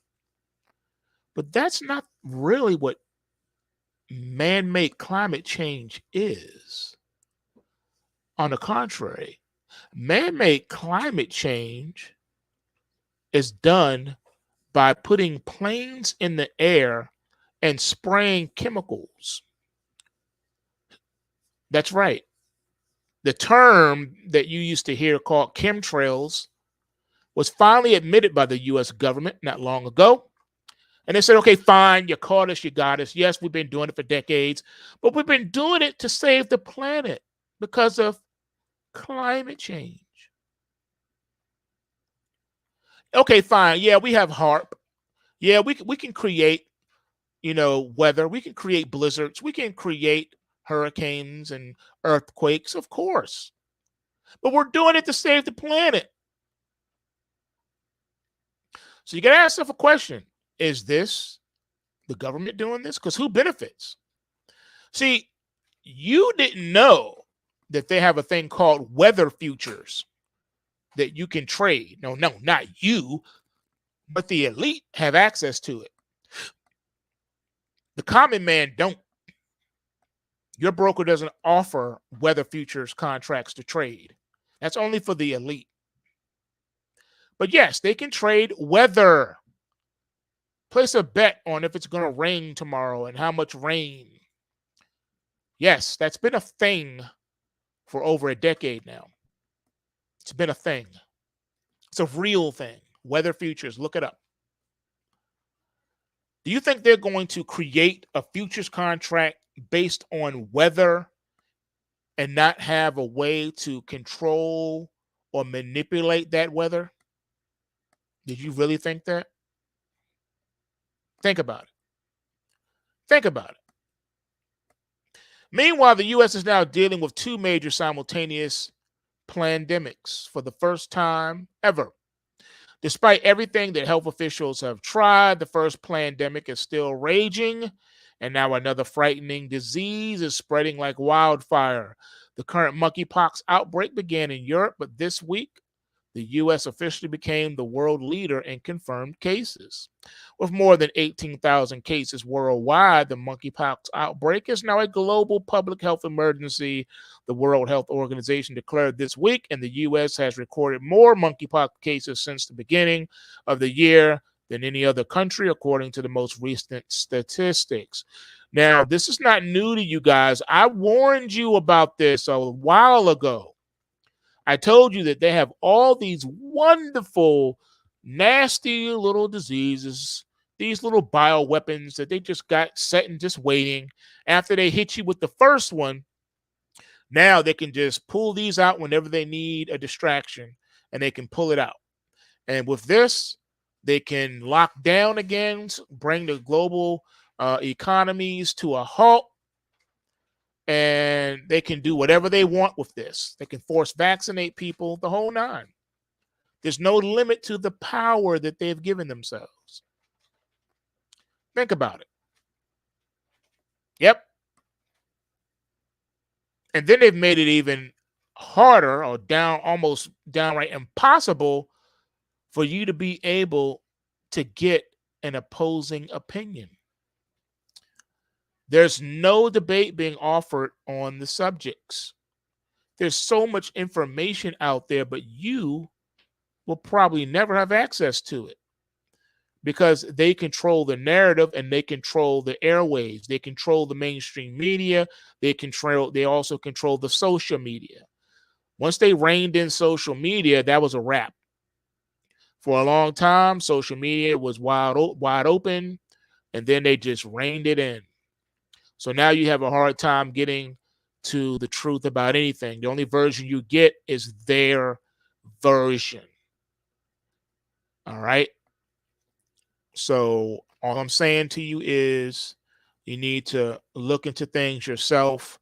Yes, it's harder to do these days, but it can still be done. Yes, they changed the internet so that when you bring up things, only the search results that they want you to have will come up. And it's normally going to be the government search results. You're going to see the talking points. Every link will be saying the same exact thing. There will be no dissenting link given. The narrative they want you to have is the narrative that they're giving to you. It's really sad, but this is what we've gotten to the point where you're so confused that you don't even know what to believe anymore. You don't know what's true. You don't know what's fact. You don't know what's fiction. You have no idea about what's going on. Not what's really going on, because it's been hidden from you, and they don't want you to know it. They don't want you to question. Even though they run commercials saying question everything, they don't really mean that. Not really. They don't want you questioning them. How dare you question them? So you get what you get with that. What are some of the things you get with that? Well, you get tyrannical government, out of control spending, and all the other nasty, trappings that come with it. So I hope you are ready for what you voted for. You voted these people in office. After all, they're only doing what you voted them to do. What did you think they were going to do? Seriously, you really believe that they had your best interests at heart? Of course not. They're deceiving you, because that's what they do. They deceive. They trick. They manipulate. They finagle. It's in their DNA. It's what they're designed to do. Look at your markets. Why do you think your markets are doing what they're doing? The markets don't even know what to believe. They don't. They do not know what to believe. They are confused at the moment. What's going to come next? What is really happening? What's the truth? They don't know the truth. They don't act on truth. They don't live truth, so they don't know the truth. It's really sad what you're seeing today. And there seems to be no end in sight. Not at all. Because the people that you vote for office, you're just going to revote back into office, even if they don't do the things that they promised. It doesn't matter. The people will never hold them accountable. And they know it. They know it. They know you will not keep them accountable. That's why they do the things that they do. Because they can get away with it. Duh. If something's working, you keep using it. If it ain't broke, you don't fix it. And that's what's happening right now. So where do you go from here? Well, the only thing you can do. You know that layoffs are coming this fall. You know that those that are lucky enough to still have jobs will not be having them for long. Because the only way that these companies can stay alive is to keep the workforce to a minimum, to a bare minimum. And that's why a lot of people are being worked to death that still have jobs. They're doing the work of 4 and 5 people or more, because the companies can't afford to hire anyone else. And if they do have the means to hire other people, they can't find anyone willing to work. Go figure. Well, that's the world that we live in now. So these are the things you have to put up with. These are the things you have to decide, what am I going to do? And that's a good question. What are you going to do about it? Not a lot you can do, except for one thing. You can try to secure the future for you and your family. For most people, money is tight. And they're trying to find a hustle. They're trying to find a bag. They need to get to a bag, and they need to get to one quick. They need some type of consistency of income. That's where I can help. If you go to pulsewavetrading.com, take the 14-day challenge. That's right. We're going to offer the Pulse Waves to you for free for 14 days. Free trial. You're going to get all of the research every day, and you'll be able to make money off of it for free. That's how bold and that's how confident we are in the Pulse Waves, that you will be blown away with the results. Take that 14-day challenge. It's free, no risk to you, no cost to you. 14-day free challenge, pulsewavetrading.com. Learn how to navigate these times of economic uncertainty. See, they're not going to tell you when they're ready to pull the carpet. They're not going to tell you. They're just going to do it intraday, without warning, no news event. There will be no reason, no rhyme or reason for it happening. Well, they never do that. They always explain what's happening, do they? Well, can you explain in detail when they warned you about May the 6th of 2010, that came without warning. And the morning actually started off normal. And then without warning, they pulled the rug. They pulled the rug out from underneath the market, and there was an instant flash crash. The Dow fell more than 1,000 points within minutes. And people didn't know what hit them. Some people went bankrupt in minutes. A lot of stocks went to zero that day. Literally zero. They hit zero. Bankruptcy. People were running to exit, racing to exit, trying to salvage any bit of their financial independence they had left. Because see, what they don't tell you is that there's a day that's coming that they're going to pull the plug, and not only will the markets fall, but they're going to stay down. And they're going to stay down for a minute. So people thought on that day of May the 6th, 2010, that was the event that, oh no, it's happening. Today is the day. It's happening. Hurry up and get out so you can save and salvage what little bit of money you got left. That's why people run and panic. And each time that Wall Street does it to you, they make fun of you afterward and say, you shouldn't have sold. If you would have just held in there, you could. How do you expect people to hang in there when you've been telling them and warning them that the day of calamity again and is coming? As far as they knew, that moment had fallen upon them. And they weren't prepared for it, so they had to act as quickly as possible to salvage something. Because they know the day is coming when the things are going to fall down and stay down. And they don't want to get caught slipping. So, of course, they're going to react. Of course. Because they don't know the game. They don't know the sham. They don't know the Ponzi scheme that is happening right before their eyes. They don't know what they don't know. So you really can't blame them. They're innocent victims in this situation. They've done no wrong. How can you be mad at them? You can't. They're doing what they were programmed and told to do. Right? So again, you got to ask yourself that question. What's really going on? What's going on?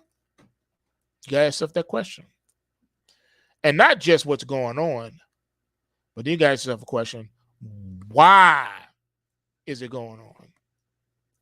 Not just what's going on, but why? Why?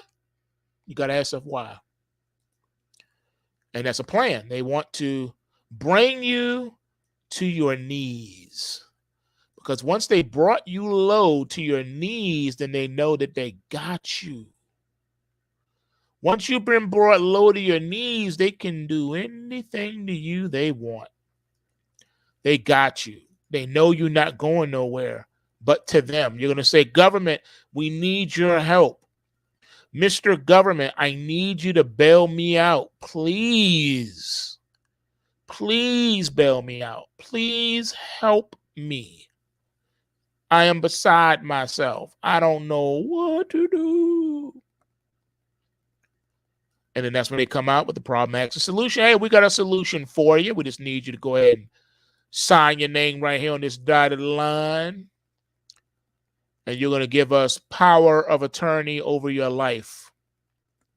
We will take care of you. We will supply you with the sustenance that you need. We will be your God, and you will worship and serve us. And then, of course, you say, okay, whatever you say. I know you know best. You know best, so we're going to leave it to you. I know you're going to take care of things. You always have done such a wonderful job taking care of things. That's what it is. You don't want to be a victim for real. Not the fake average American victimhood. I'm talking about a real victim, a victim of circumstances brought upon you that are not organic. So do what you got to do.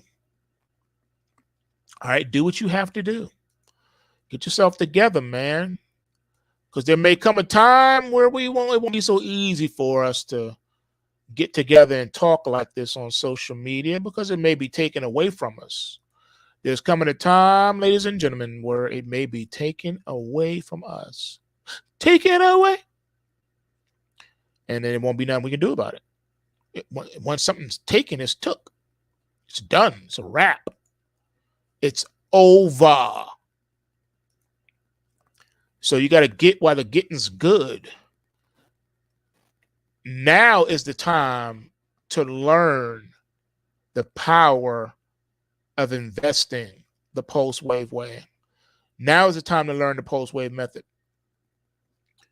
so that you don't have to struggle. Because again, even if a loaf of bread costs $100, you're going to wish you had that $100. Because it's going to be a majority of people that won't have that $100. They won't be able to afford that bread. Even if things get worse than that, and let's say that loaf of bread, it doesn't cost $100. Let's say the cost of the bread drops all the way down to $1. $1 for this loaf of bread. You know it's going to be even worse? If that happens, hardly anyone will be able to afford the loaf of bread. That's worse. That's right. I believe that day is coming upon us quickly where things won't cost a lot of money. They'll be cheap. But your money will be cheaper and you won't be able to afford it. That's a great deal. I'm getting that 7-bedroom mansion for $10,000. That's it. When I saw it listed for $10 million, not 6 months ago. Yeah, but you don't have the $10,000. You can't purchase it. What? You gonna give me your Lamborghini for $100? Really? Shoot, I don't have $100. That's what's gonna happen. Okay. So, okay. One of our people in the live says they didn't have internet or phone for a couple of days up there in Canada. What in the heck happened in Canada? Well, you didn't have internet or phone service. What happened? I think I may have missed that one. If you can tell us what happened in there, that's sick. That's real sick right there. That's scary sick. Again, I mean, that's what they've been talking about anyway, you know, forced austerity on the people. Forced austerity. Think about how that even sounds. That's when your government will decide what you need. Why do you think they've been pushing socialism so hard and speaking out against capitalism? It's because they don't know any better. They've been miseducated in our universities. We're not suffering the ills of capitalism. We're suffering the ills of corporatism and fascism and corruption. Capitalism has never been allowed to flourish. Not really. We've had protectionism, interventionism, corporatism, fascism. That's what's been ruling today. That and that alone. You need to understand this, people. You got to understand it. That is the reality of what's been happening. I don't know how to say it no different. I really don't. I don't know how to tell you any different. But that's what's really been happening. This is why you've been seeing what you've been seeing, because of it. So until someone somewhere decides to do something about it, it's just going to keep happening and keep happening and keep happening until the people get tired and say, you know what? Enough is enough. I think we've had it. I think we've had enough. I think we've heard enough. Enough is enough. So how much is enough? Okay, so you said it was an outage and there was no access to ATMs. Wow. Wow. No access to the ATM either.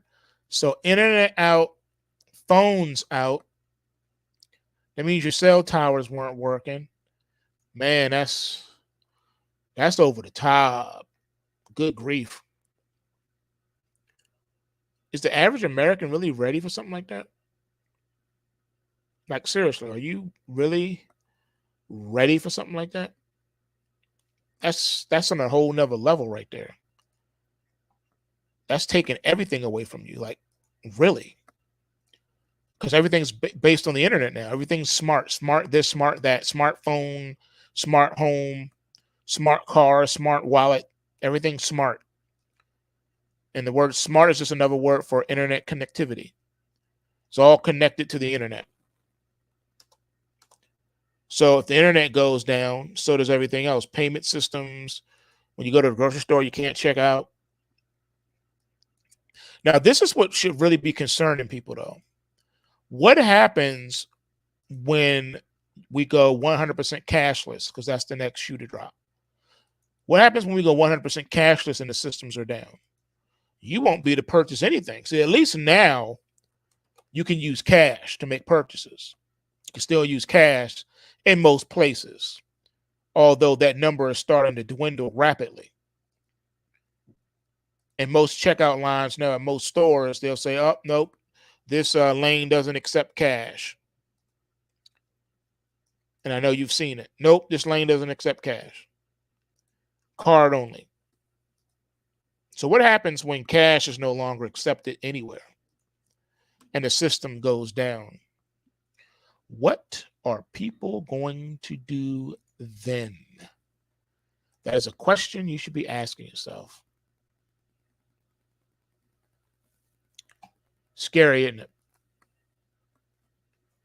I know. But that's the world we're living in now. Scary times, man. Desperate times call for desperate measures. So in these scary times, this is the time you need to, educate yourself and learn what you don't know. Now is the time to learn what you don't know. And time is getting real short. All right. You don't want to be caught behind the 8 ball. You don't want to be left behind in what's coming, because I'm telling you, the day is coming when no one's going to be able to help you.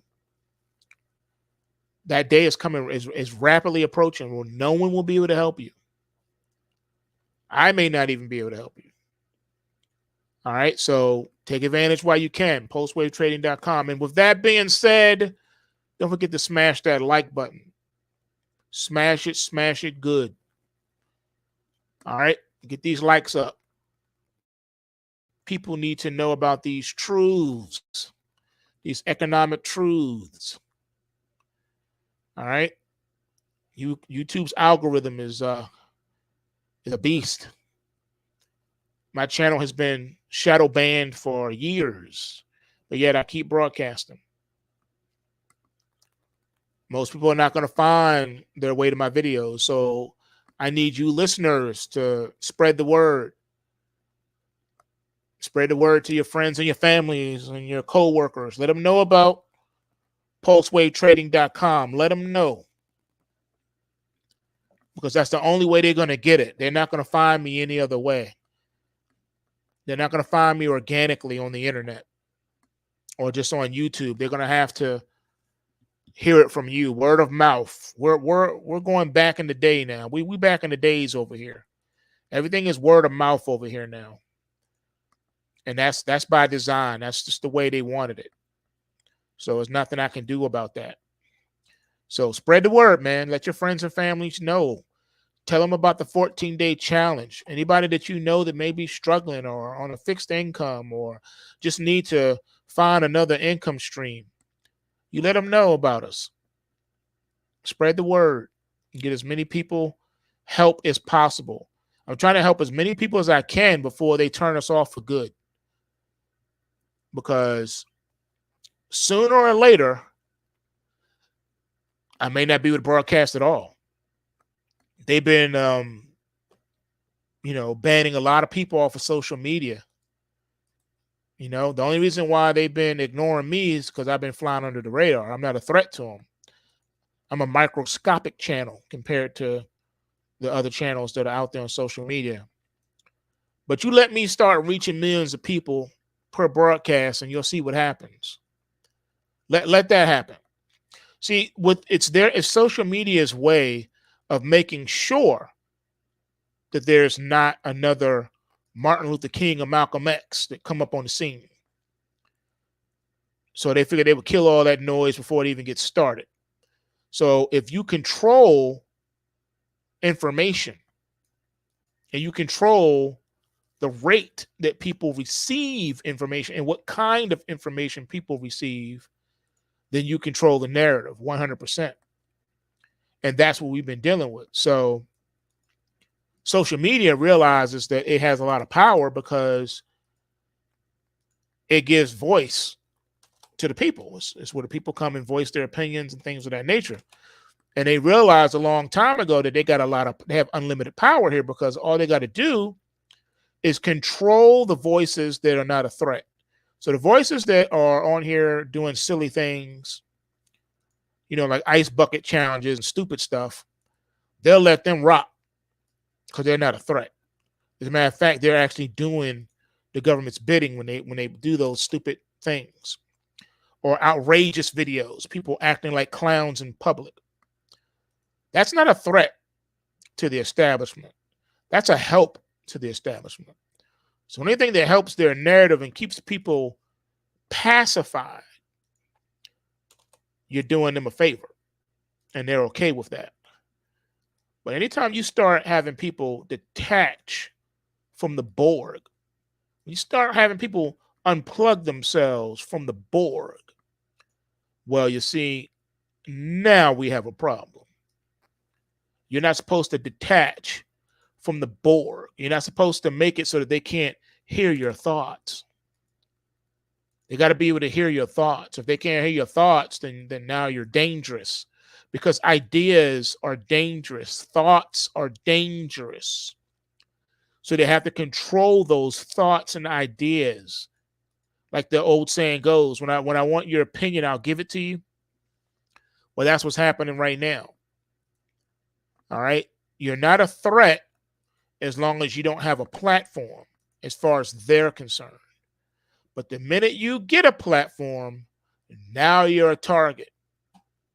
And if they can't control you in some way, then they'll attempt to marginalize you.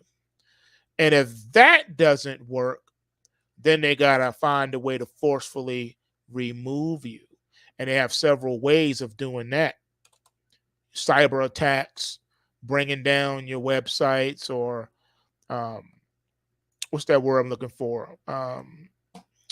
Buffering your content, making it frustrating for people to watch your videos or attend your live streams because it keeps buffering. They got a lot of little tricks and things they can do to upset your movement.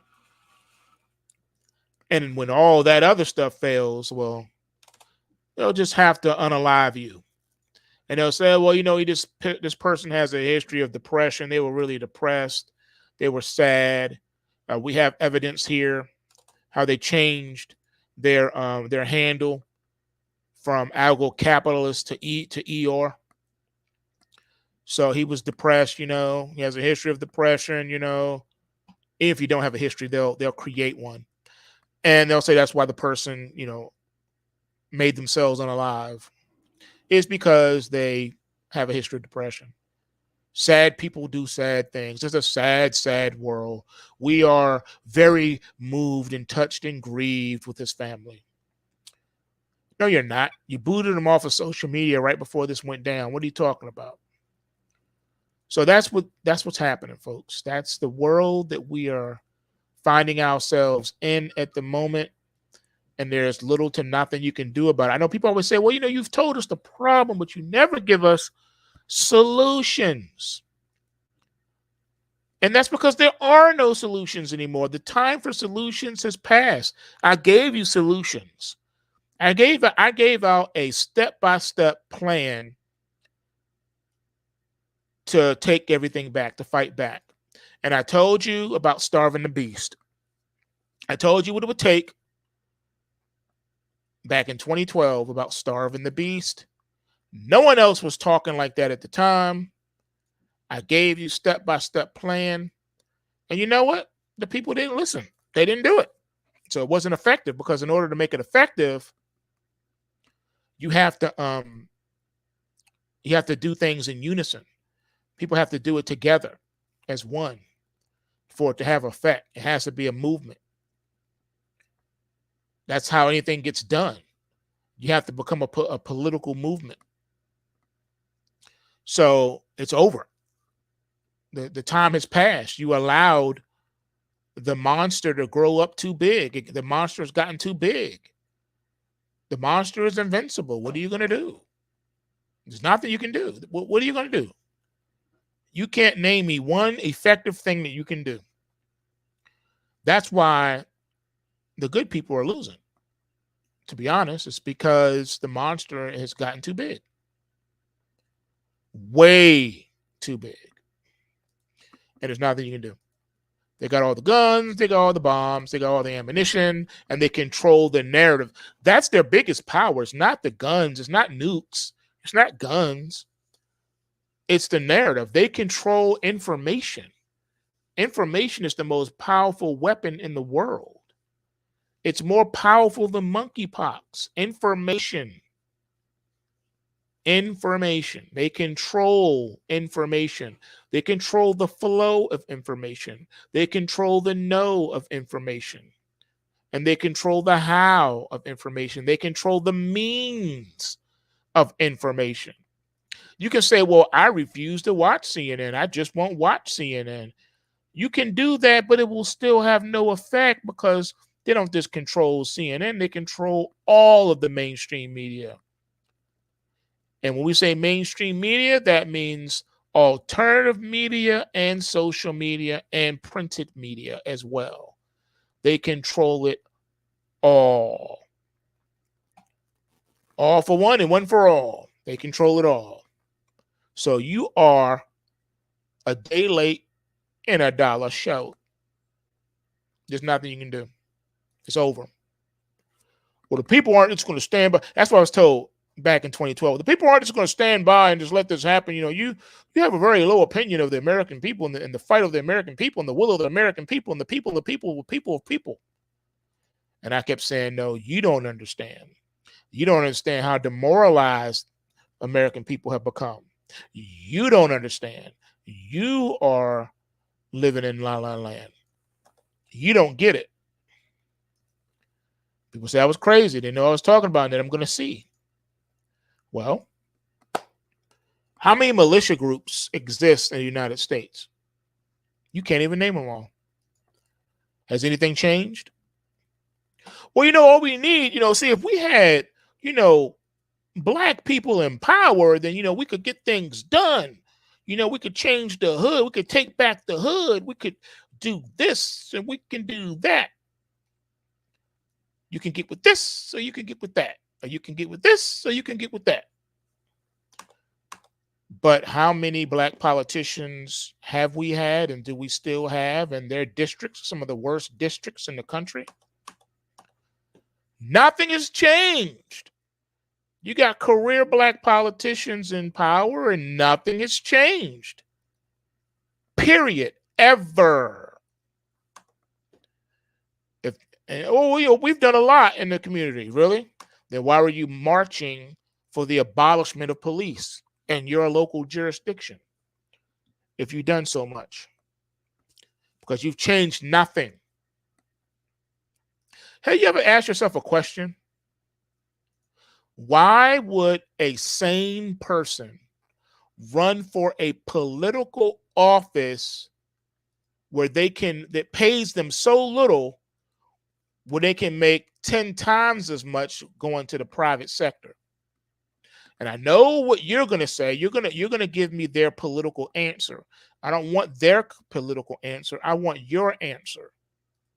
Why do you think that someone would spend tens of millions of dollars running for president, or spending millions of dollars running for governor or mayor or senator, and the office only pays them a pittance, money that they could make 10 times as much if they took a job in the private sector. Why do you think they take these jobs? Well, it's because, they want to give back. Really? They're so selfless. They just want to give back, huh? Really? No. Since you don't know the answer, I'll tell you. Because they know that once they get into office, they're going to become instant millionaires, instant multimillionaires. That's why. It's not for power. They don't have any power. What makes you think they have power? No politician has power. Politicians have zero power. Zero. Nothing. Nothing. It's not why they run for office. A politician is an employee. Now, let me stop you because I know what you're going to say. Yes, that's right. They work for the people. They work for us. We pay their salary. You would be an idiot if you thought that. That is not why. And that is not who they work for. Politicians work for their constituents. Politicians work for the corporations that put them in office. These corporations that are also de facto government agencies in and of themselves, that's who they work for. They do not work for you. The Electoral College does not work for you.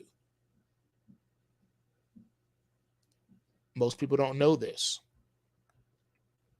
It's because you're saying, look, Bank of America, if you put your money behind me and get me elected, I promise to pass all those bills that you've been wanting to get passed. I promise I will push so much pork in your direction.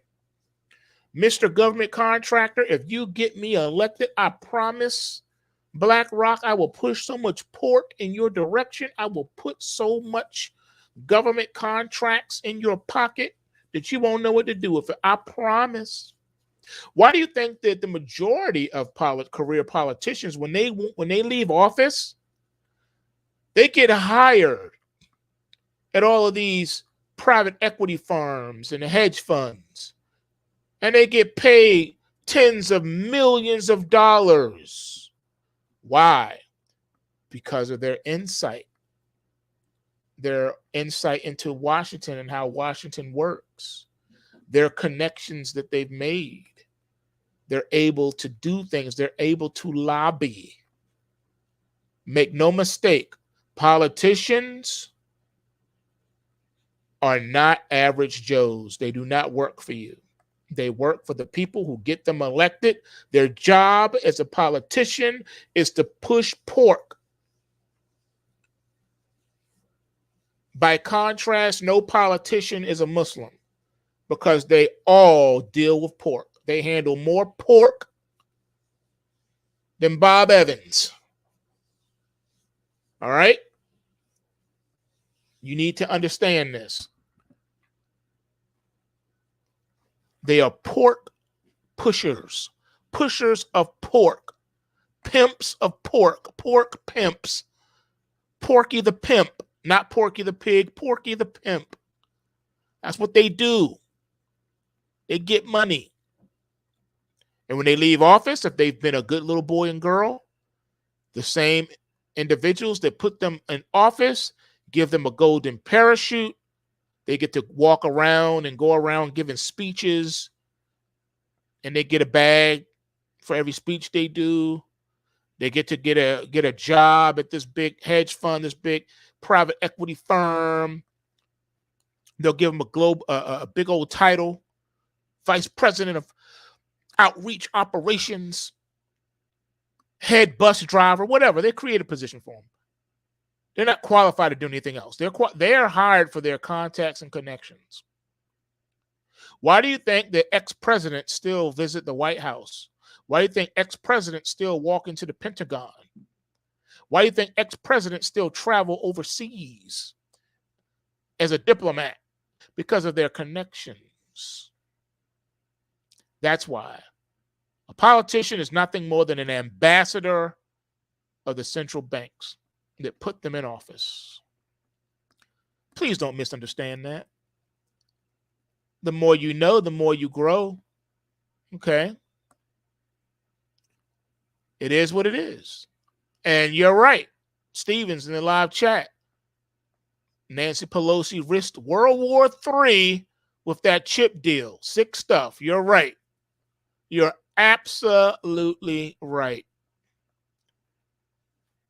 Did you think she was not going? Her constituents said, oh, you're going. She could have said, I don't want to do this. Please don't make me do this. They said, shut up and get you behind on the plane. Get on over to that left. Yes, master. Yes, master. That's what they do. That's what a puppet doesn't talk back. A puppets.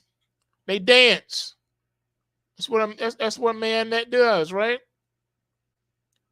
You do whatever the person that got their arm up your back tells you to do. Get on over there. Stop playing around. Get on over there. Get on over to that left.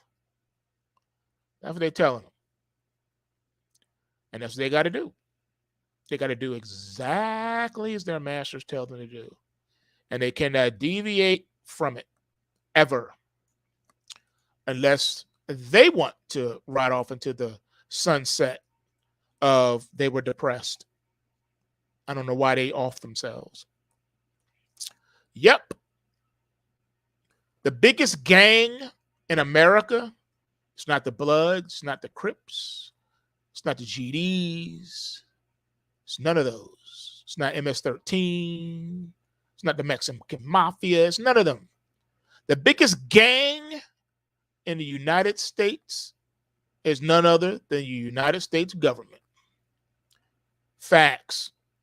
It's the biggest social club in the world, the biggest gang in the world, the biggest secret society in the world. It's where everything comes together. Where do you think everybody gets their marching orders from? Washington. What happens if you decide you don't want to march? They get rid of you. First, they assassinate your character in the mainstream media. Then they assassinate you. That's how it works. That's how it works. And they're very good at it. They know how to make it look like a suicide or look like a drug overdose or look like a hit and run or, oh, oops, his brakes failed in his car. He ran into a tree. Or we don't know why he jumped out of that plane without a parachute. Yeah, they're good at it. They control everything that you hear, see, and think. Don't you ever get it twisted. They are your masters. I think Megadeth told you a long time ago, obey your master. Puppet masters. And they expect you to dance to their tunes or you won't be dancing no more.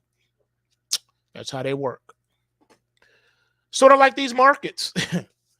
If you don't respect the markets, they punish you too.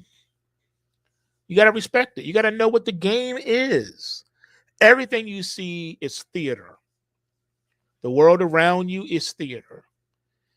And everything moves to a certain tune of music. Sometimes the tune is fast, sometimes the tune is slow, but don't you ever forget it is a tune nonetheless. And the faster people figure that part out, the better off they will be as well. But don't ever mistake it. It is still a tune. And those that know how to dance to it do the best. All right? Just saying. So anyway, these markets, they're going to go the way they go. I believe that first we're going to go up. We're going to go up. Oh, Master of Puppets Metallica. Thank you, my brother in the live chat. Thanks, man. I tend to get mixed up with names. I'm not good with names. My wife and kids make fun of me all the time. I'll quote and say it's from a movie, and they say, nope, that's the wrong movie. It's actually from this movie. Yeah, man. So I think this is what's going to happen. I think they're going to try to rally these markets into the end of the year. All right, across the board. But when January of 2023 comes, that's when the wheels fall off. That's when they allow the market to be a free market for the first time in the history of the United States. But it's not going to be the market you want. The market is going to fall rapidly and sharply, and it's going to be devastating. Now, there are some caveats in there that could cause this to happen sooner rather than later, and that is China, the wild card. Actually, the mass layoffs, I was told, they start this fall, my man. Yeah, there are massive layoffs coming starting this fall. And that is across the board. We're talking Costco, we're talking, you name it. Even the train industry is going to be in trouble. Yeah, with no one to run the trains, how you going to get goods to the stoves, huh? Think about it. No train, no grain. Because you have to transport stuff. There is no supermarket that I know that gets delivered directly from a train. Train to store, no. It's train to warehouse and then tractor trailer to store. It is what it is. You know, this is Dirt makes a good point. Dirt is one of our post waivers. What up, Dirt? All right. Okay, let's deal with this. Okay, you say the Shemitah end of September. Corn wheat futures are going to fail delivery September the 16th. Now, the world we live in, ladies and gentlemen, has been altered somewhat. Now, back in the day, Dirt, I would have said, man, you out of your mind, man. CFTC and FA, they would never let that happen, player. You don't understand the way commodities work, man. The grain silos are intact. They are strong, okay? We got mad grain. We got grain spilling out onto the street. You don't understand these futures markets, Dirt. You just don't get it, man. In the history of the commodities markets, we've never had a failure. People who have been owed money have never been jerked out of their money. It's never happened, Dirt. You don't know what you're talking about. There's never been a failed delivery. Never, ever, Dirt. No way, no how, Dirt. The commodities market is the best and most secure market in the world. That's what I would have said to you a decade ago, Dirt. I would have said, you bugging, Dirt. But now here's why I'm afraid of what Dirt just said could actually become a reality. And that's because they have let us know without any uncertainty that they control the markets. They control what happens in the markets. Okay? Do not forget 2020 when they took crude oil futures negative on the exchange. Something that is supposed to be theoretically and physically impossible. How can a commodity that in and of itself has physical intrinsic value, or how Tom Sowell puts it in his economic books, we're talking about scarce resources with alternative purposes and uses. How can that be? It can't. But it did. That's right, ladies and gentlemen, it did. And do you know what excuse they gave to justify, instead of questioning it, instead of truly investigating the matter, they dismissed it and said, well, it's because they don't have anywhere to put the oil. So, the producers are paying people to take the oil because, they can't take the oil. They can't take delivery. How does that statement even make any sense? It doesn't. So there was no investigation. Good and well, if that was you or I, they would have took our behinds before a grand jury. We would have had to talk to the Senate Finance Committee. We would have had to testify on Capitol Hill.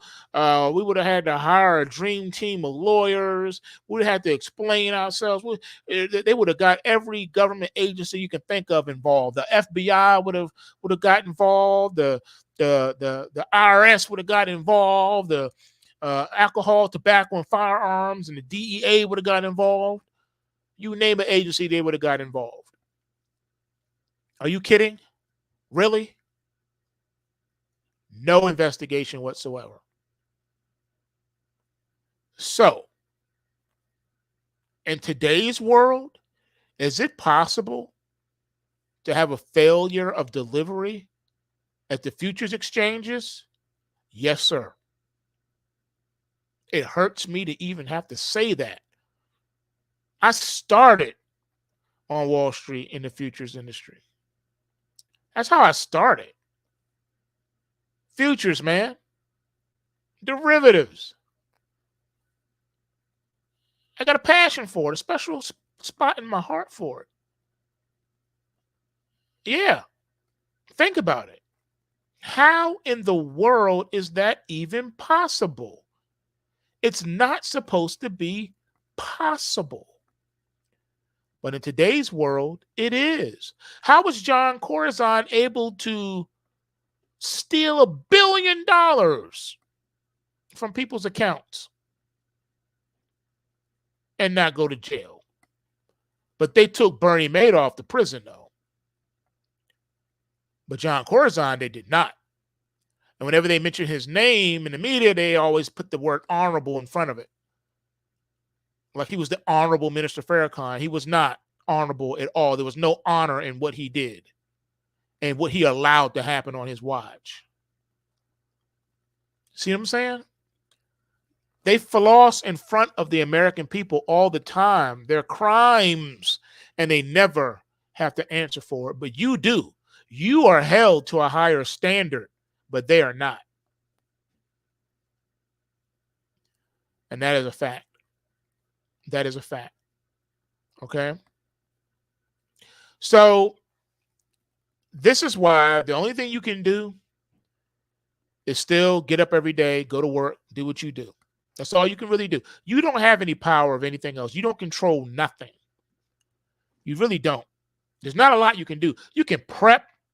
You can have 50 billion years worth of food and water in your basement. You can have stacks of cash under your pillow. You can have gold bullion under your mattress. You can have thousands of rounds of ammunition and machine guns in the closet.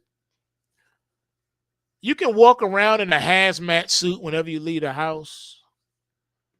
You can do all these things. Instead of driving a regular car, you can drive a tank down the street, making sure that you're protected at all times from bullets because you're in a tank. And you can wear a bulletproof vest under your hazmat suit along with one of those knife-proof vests on top of that. You can do all of that and still become a victim of what is coming your way in the US of A. It doesn't matter. None of that matters. You still can't stop anything that happens. That's my point. But what you can do is to do the right thing every day. Prepping is a great thing. You should do it. I'd rather do it than not do it. I'd rather have some food and water stored up than not. But more important than that, you're going to need currency. Now, I know people are going to argue and say, well, gold and silver is money and nothing else. And I agree. For thousands of years, gold and silver has been money, but that is not the issue. The issue is not money.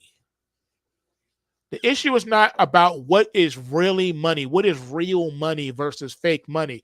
None of that is the issue, ladies and gentlemen. I cannot stress it enough. I appreciate the gold and silver bugs out there. I appreciate Kitco News. I appreciate Peter Schiff and those guys. I appreciate all of them. And I agree with them. They're right. Gold and silver is money and nothing else for thousands of years. I'll give you that. But it's not an issue of what money is. The issue is what the people in power will allow to be considered as money. Remember, they have all the power.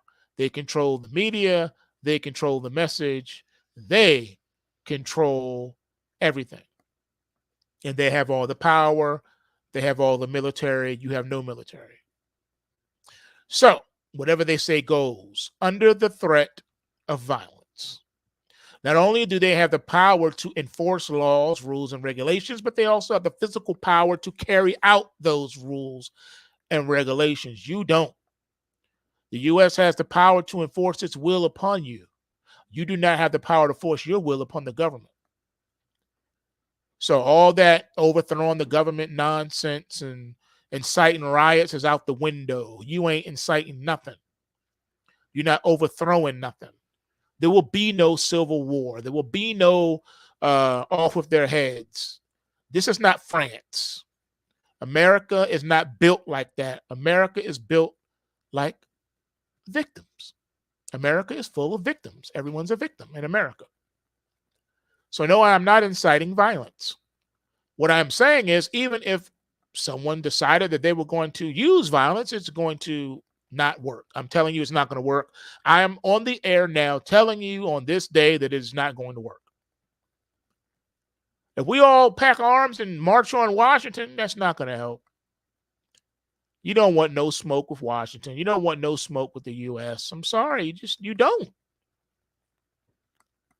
Small countries can't even do nothing about the U.S.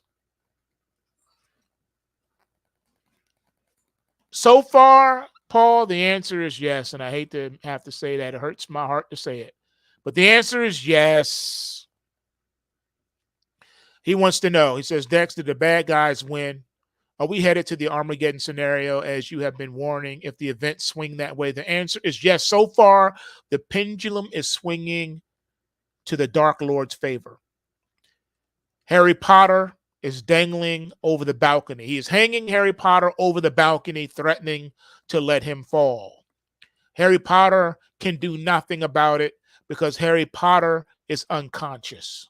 Harry Potter is unconscious, and the Dark Lord is dangling him over the balcony with the threat of letting him drop if his demands are not met. And the Dark Lord is demanding that all of the people bow down and worship him. He's demanding that they fork over control of Hogwarts to the Dark Lord. Lord Voldemort is saying, I'm going to drop poor little Harry, and he's going to fall several stories and land on his head. And that will be the end of your precious Harry Potter,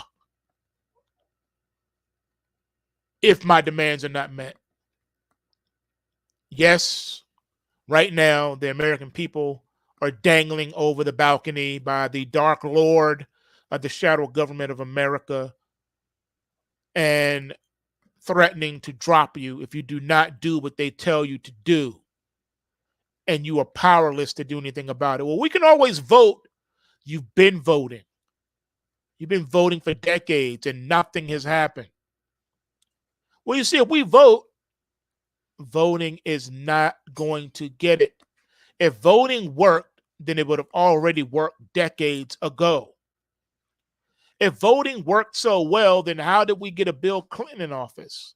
If voting worked so well, how did we get your granddaddy in office, your great-great-great-granddaddy who fought in the Civil War? How did he become president?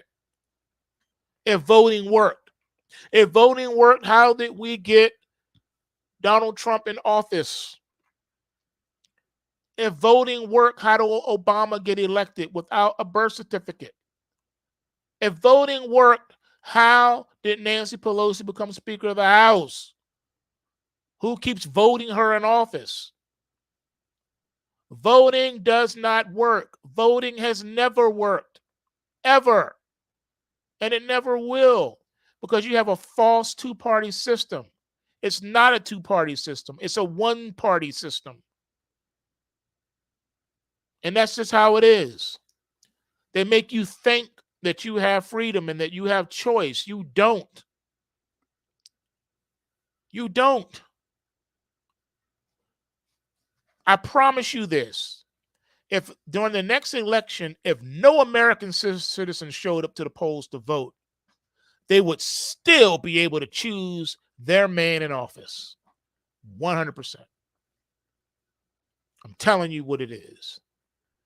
You can say, well, we're just not going to vote. We'll show them, and they will still get their man in office. You can vote or not vote. It doesn't matter. Nothing is ever going to change because you don't have any power. You never did. Ever. They told you did just to pacify you, to tell you what you want to hear. They know what you want to hear. They know you want to hear that, you know, what you believe is right and you're doing the right thing when you obey them. Of course. They know that you're going to read in the scriptures about obeying the government and obeying the powers that be, and that the powers that be are only a threat to those that are rebellious. They know that. They know that you're going to misinterpret and misapply the scriptures. Why do you think they got people on their payroll that are pastors? Oh, you didn't know that? Well, it's a fact.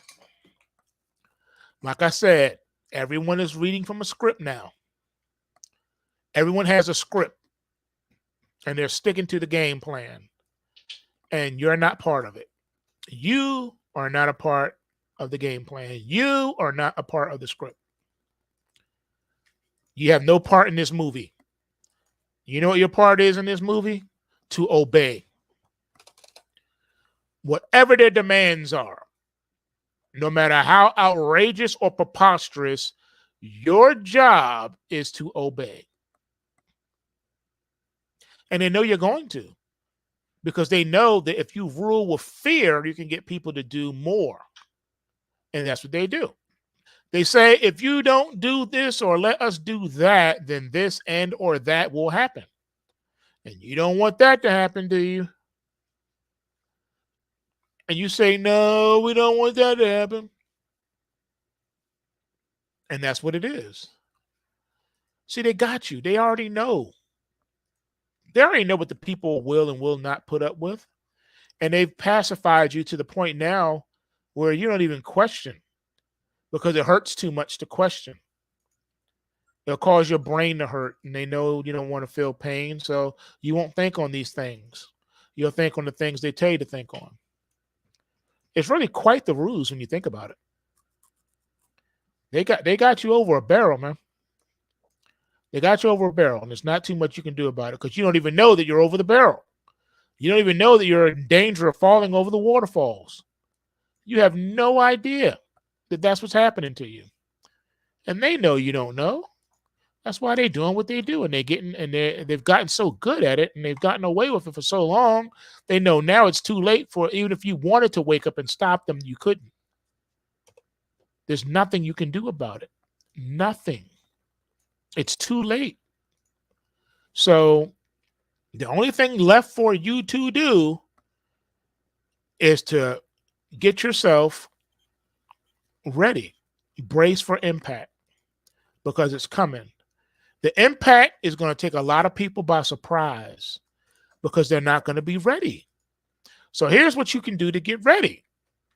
You're going to need a secondary income stream, because you're not going to be able to survive off of what they're going to give you. The stipend that they're going to give you is going to have you living a quality of life that is so low that you have never been accustomed to it.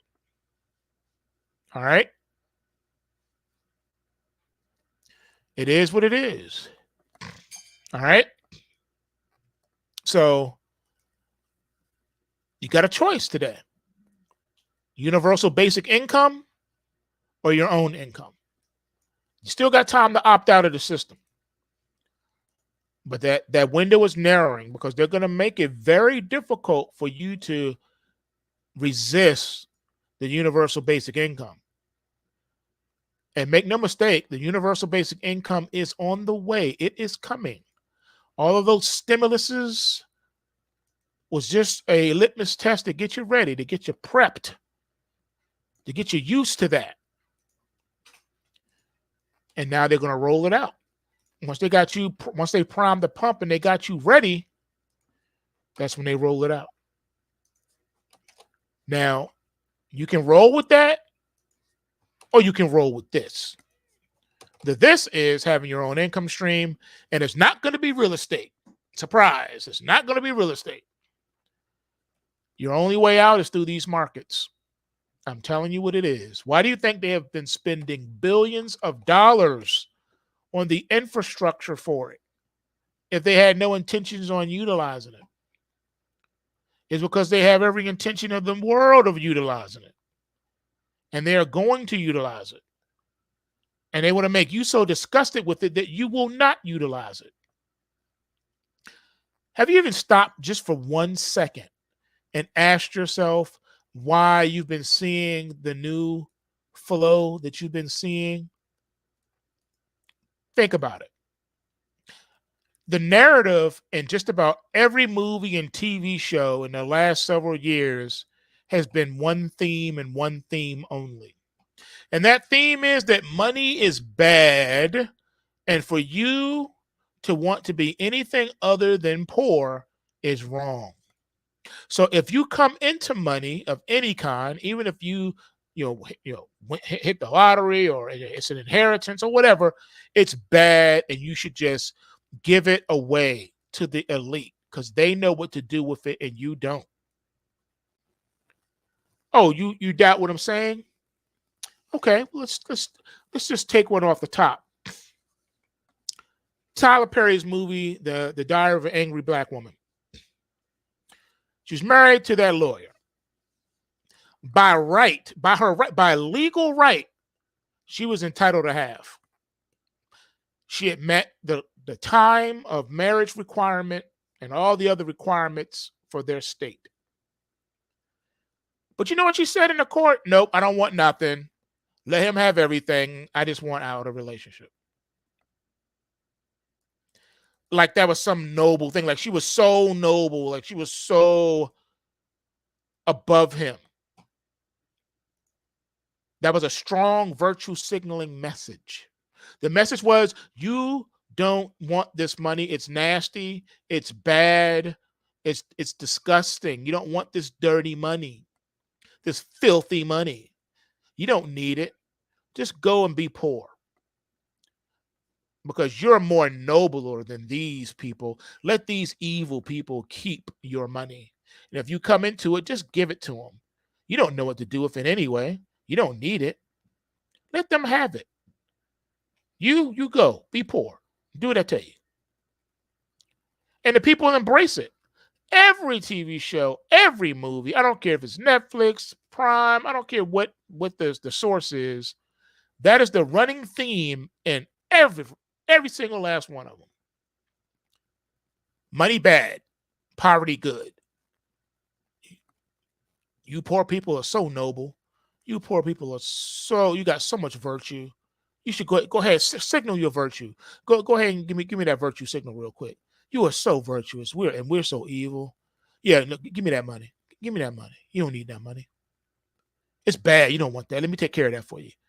Let me handle that for you. That is the theme, is it not? That's what you've been hearing, is it not? That's what they've been giving you, is it not? Just think about it for a minute. You ain't got to think about it long. You ain't got to think about it hard. It's just there. It's just before you. It's what they've given you. It's what they want you to have. It's what they want you to assent to. That's the level they want you on. They don't want you doing nothing else. They don't want you knowing anything else. They want you to be poor, and they're normalizing poverty. Just like they're normalizing fatness. It's good to be fat. You are fat and fly. You are fat and pretty and beautiful and fly.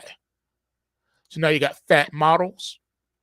You got fat entertainers, fat celebrities. And it all started, in my opinion, with Fat Joe.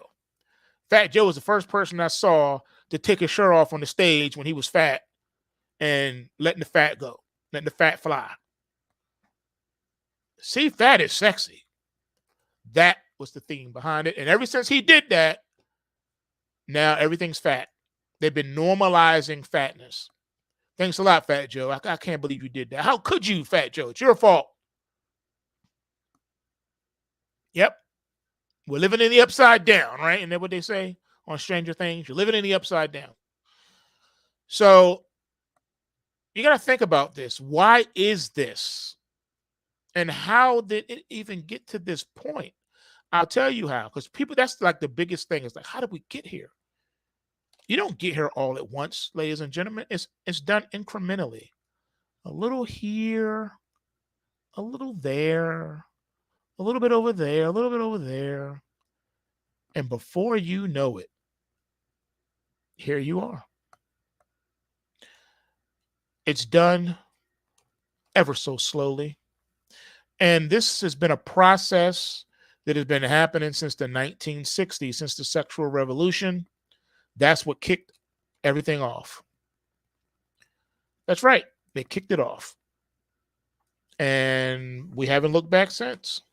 So all you're seeing is decades worth of propaganda and Vulcan mind melding.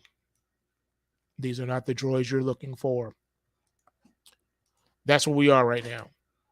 What else did they normalize recently? And people haven't realized this one either. They've normalized now thoughtness. Harlotry has been glamorized and glorified. The more of a harlot you are, the more celebrated you are. People have actually become rich and famous by coming out as a harlot. Harlotry is celebrated and something to aspire to. The average little girl looks up to the famous harlots that are paraded before her, and she wants to be just like them. Dress like them, walk like them, talk like them, act like them. And that's considered something to ascend to. It's seen as a come up. If you act this way, if you go along with this or that, it can be a come up for you. It could be profitable for you. So America celebrates ratchetness. That's right. They're normalizing everything that is negative. America has normalized Satan. Literally. Satan has his own show. It's called Lucifer. They're normalizing the devil. They're saying the devil's just misunderstood. He's not really evil. You know, God is the real evil one. That's another theme that they've been putting out there. They've normalized the devil because they want you desensitized to Satan. Just like they want you desensitized to Satanism and witchcraft. Witchcraft now is a big business. You can get witchcraft things sent to you in the mail. They're kits. Just like you would send your mom a bouquet of flowers on Mother's Day, you can send someone a kit of witchcraft through the mail. Everything about witchcraft is celebrated. Witchcraft is shown to be sexy. They make sure that in every movie and TV show that you see where they're showing you a female witch, they make sure she is the finest thing walking, because they want you to be attracted to it. They want you to appeal to this. They want you to aspire to this. This is sexy. And what do they show? What do they normalize on the opposite end of the spectrum? Well, the conservative is boring. The conservative is plain Jane. The conservative is the school marm. The conservative is yucky. You don't want to be yucky. You don't want to be black and white. You want to be in living color. The only way to be in living color is to come to the dark side. The dark side is sexy. The light is bad. The light will hurt your eyes. You don't want light. You want the darkness. Dark is cool. So much so that they've even made songs about dark. You've heard a lyric like this. You can probably name me several songs where you heard a lyric similar to this one. I don't want to go to heaven. I want to go to hell and party with my friends, party all night long. It's going to be a party in hell. It's going to be boring in heaven. I want to go to heaven. Heaven is boring. Who want to go to heaven? It's boring. I want to go to hell where we're going to party. Party all night long. Party with my homeboys, my hombres. Really? See how you normalize things? Right is wrong and wrong is right. Speak out against these narratives at your own peril. It could cost you an election. It could cost you your career. And in some jurisdictions, it can even cost you your freedom. If you offend the offended, it could cost you your freedom. It could cost you your livelihood. It is what it is. Ladies and gentlemen, you got to do the knowledge to this. It's right in front of you. And it's only going to accelerate in these dark times. And now you can do about it. Like I said, it's beyond that. These things are being allowed to happen. That's why you can't stop it, because it's God's judgment. America is facing the judgment of God. America has grieved the Holy Spirit to such an extent that the Lord is allowing these things to take place and to be right in your face. More and more false teachers and fake pastors and prophets are coming forward. They're coming out of the woodwork. This was warned also. But see, they couldn't bear sound doctrine in these last days, so they heap up for themselves false teachers because they have tickling ears. They want someone to tell them that what they believe and what they think and their lifestyle is good. They want someone to tell them that the way that they behave and think is right and good.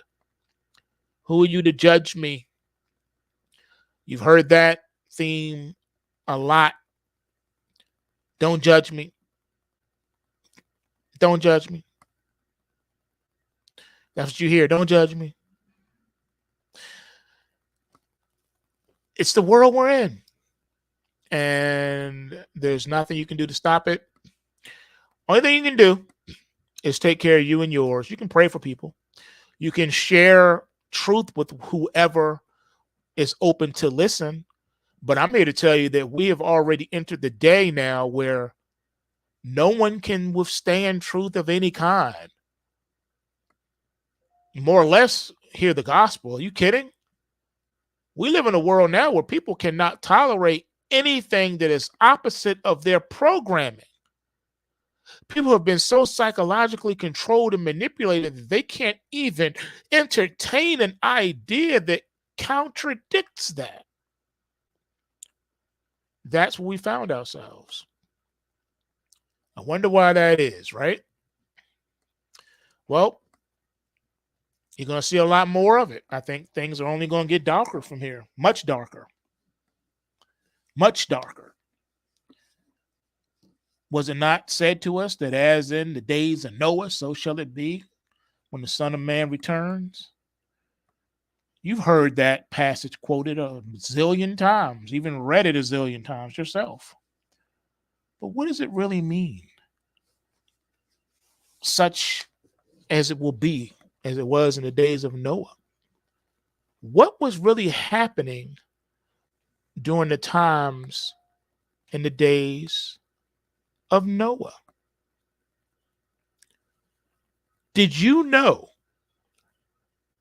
that only 8 souls were saved in the entire world during the great flood of Noah's day? Just Noah and his household. That's it. Out of millions of people on the planet Earth at that time, only 8 souls were saved. Talk about the narrow road, the narrow gate. That's what you can get. But yeah, have you ever asked why? Why just those 8? And then did you ever ask yourself, why didn't at least one person listen? At least one person? Well, you know, all truths are parallel. And we can draw certain parallels from millennia ago and contrast and compare it with today. Now, do you think that if Noah lived today, if you saw Noah outside preaching every day, warning about destruction, do you think things would be any different if it was today? Now, granted, they didn't have the internet during that time. They didn't have a global economy at that time. You couldn't just look into a crystal ball and see halfway around the other side of the world instantaneously. You couldn't travel instantaneously around the world like you can with technology today. With technology today, I can literally travel anywhere in the world in an instant.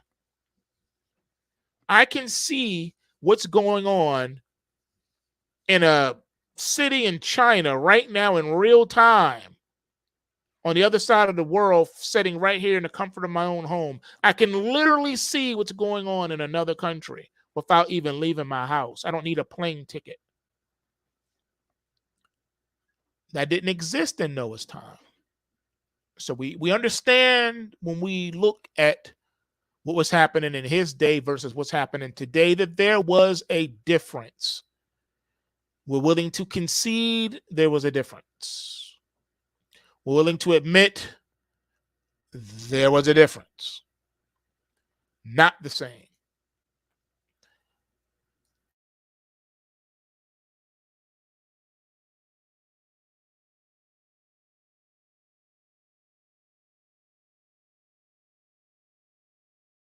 Versus now.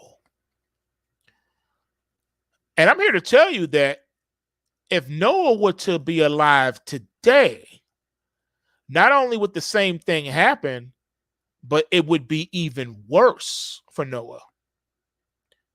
You ever thought about what it was like for 120 years? He preached outside for 120 years, warning of a catastrophe, a coming calamity upon the world. 120 years. Now, we have lived through so many of these type of cycles. For instance, you remember the Y2K thing when that came? Oh, Y2K, oh, the world's going to end, man. The computers are going to shut down because of this little bug in the computers and the dating, and it's going to cause things to shut down, and the world's going to shut down, and everything's going to shut down, and it's the end of the world. It's the end of the world. For those that were not alive during that time, I'm here to tell you, the commercials on the radio were outrageous. Get your supply now. Get your MREs now. because the time is running out. Y2K is coming. You need these MREs. There were people selling MREs making millions of dollars. Millions of dollars. If you look at the dude who was selling crack versus the dude who was selling the MREs owned him. The MRE dude was getting his hustle on, getting broke off. There were a few people saying this is all hysteria. Nothing's going to happen. Just forget about it. This is hype. This is not real. Those individuals, some of them were cussed out, cussed up and down, belittled, berated, bullied, even attacked. Said you are irresponsible. How can you tell your people these things? How can you tell your people not to prepare when your own government is warning that Y2K is real, that Y2K is a concern? How can you do this? If you were a pastor in a congregation and you were telling your people, simmer down now, settle down now. It's not all it's cracked up to be. You were told you are a hireling, you are a false teacher, you are a false prophet, you are preparing your people for slaughter and devastation. You should be ashamed of yourself. As a man of the cloth, you should be telling your people to prepare. Instead, you're telling them not. They're going to be the ones suffering. They're going to die. They're all going to die. That's what you heard. I'm not. Those who are alive know what I'm talking about. If you're in the live chat, let the people know that I'm not making this up. They said the world was coming to an end. All you heard was catastrophe commercials. Get prepared. Prepare now. You want to put some armor on your car, man. You're going to need it. You're going to convert your car into a Mad Max Beyond Thunderdome vehicle. You need a tank. Get these MREs, man. Come on. Well, Y2K.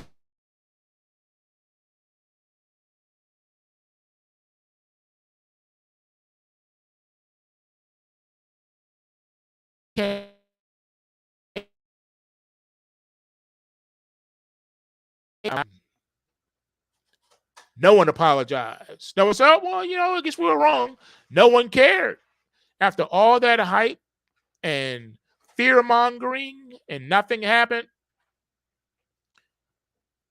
no apologies. No one held accountable. Life just moved on. It went on.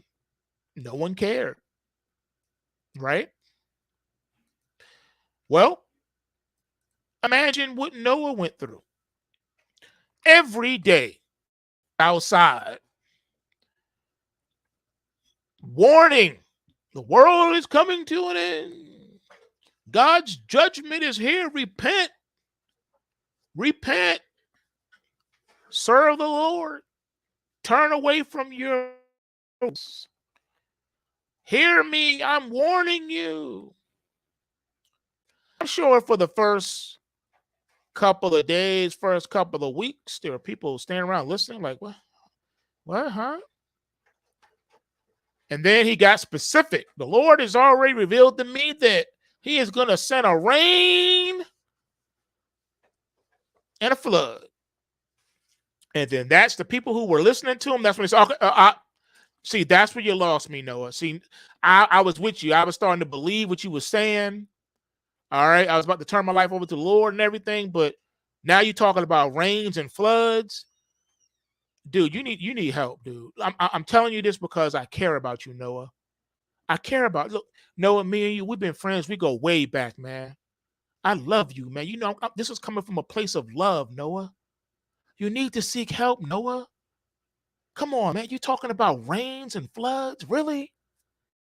Noah, wake up, man.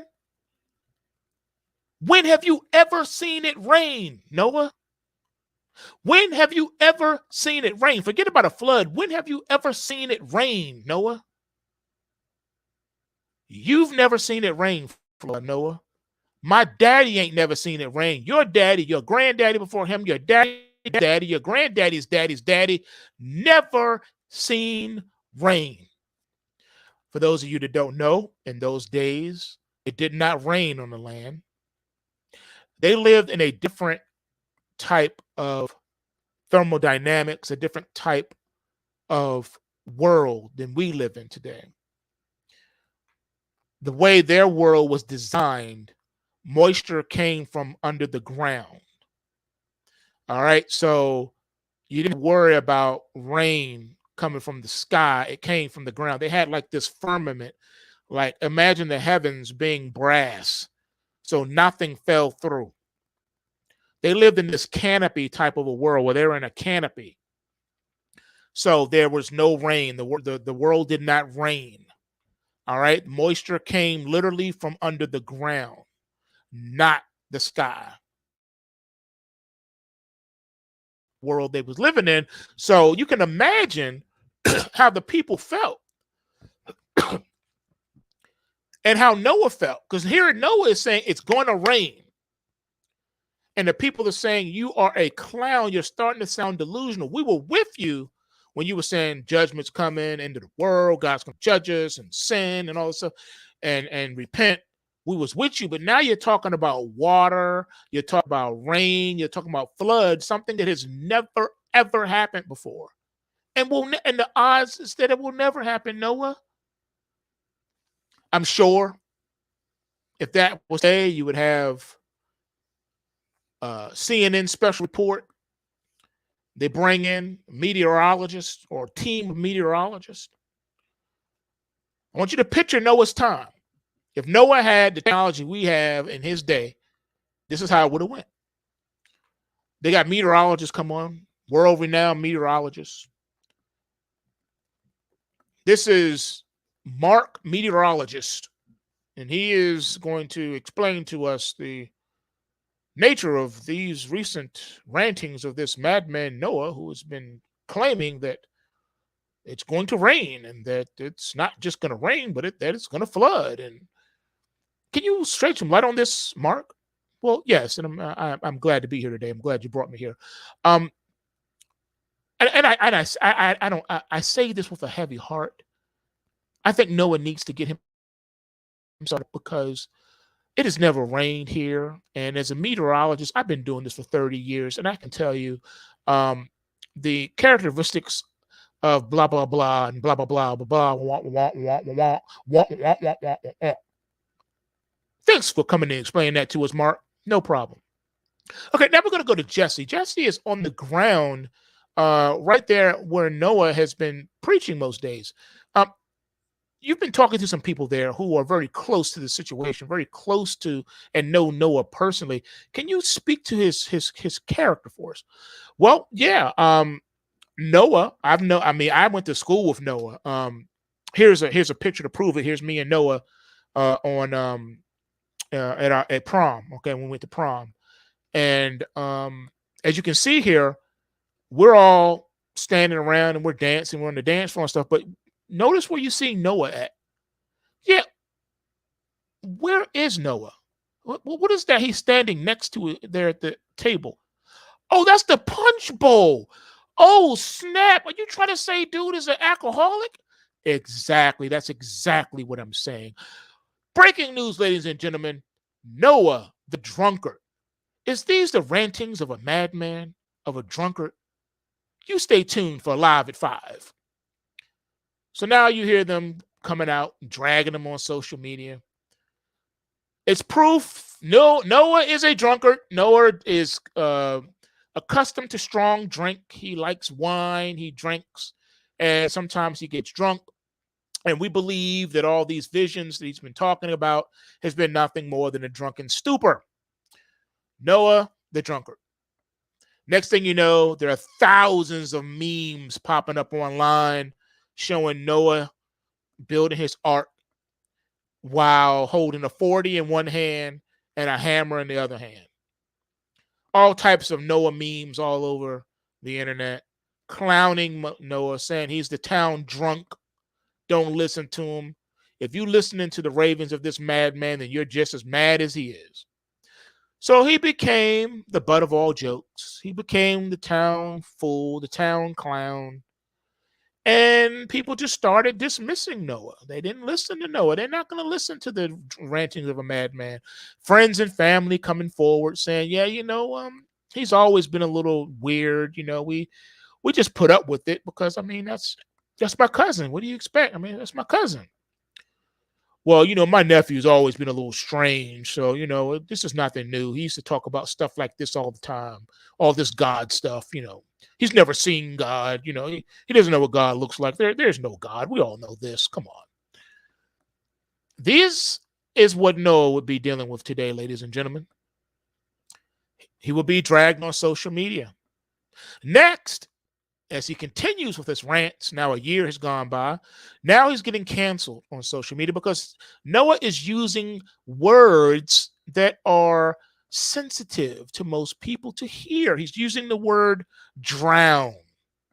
He's claiming that people are going to drown. And, there are people who have lost loved ones due to drowning. So they find this very sensitive. And so there's been a all-out cry and a call for Noah to repent and to apologize and to no longer use the word drown, because he's saying people are going to drown.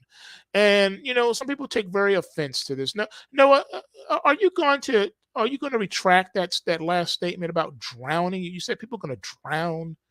Do you know that I myself lost a loved one due to drowning, and I take offense to this when you say drowning? Victims and survivors of drowning are taking offense to this. People who almost drowned, who said it was not a very pleasant experience, and that you're making light of it. And here you are talking about people drowning, and that people are just getting sick of it. Noah, I mean, what do you have to say? Noah is silent. He says nothing. The next day, he's out there again.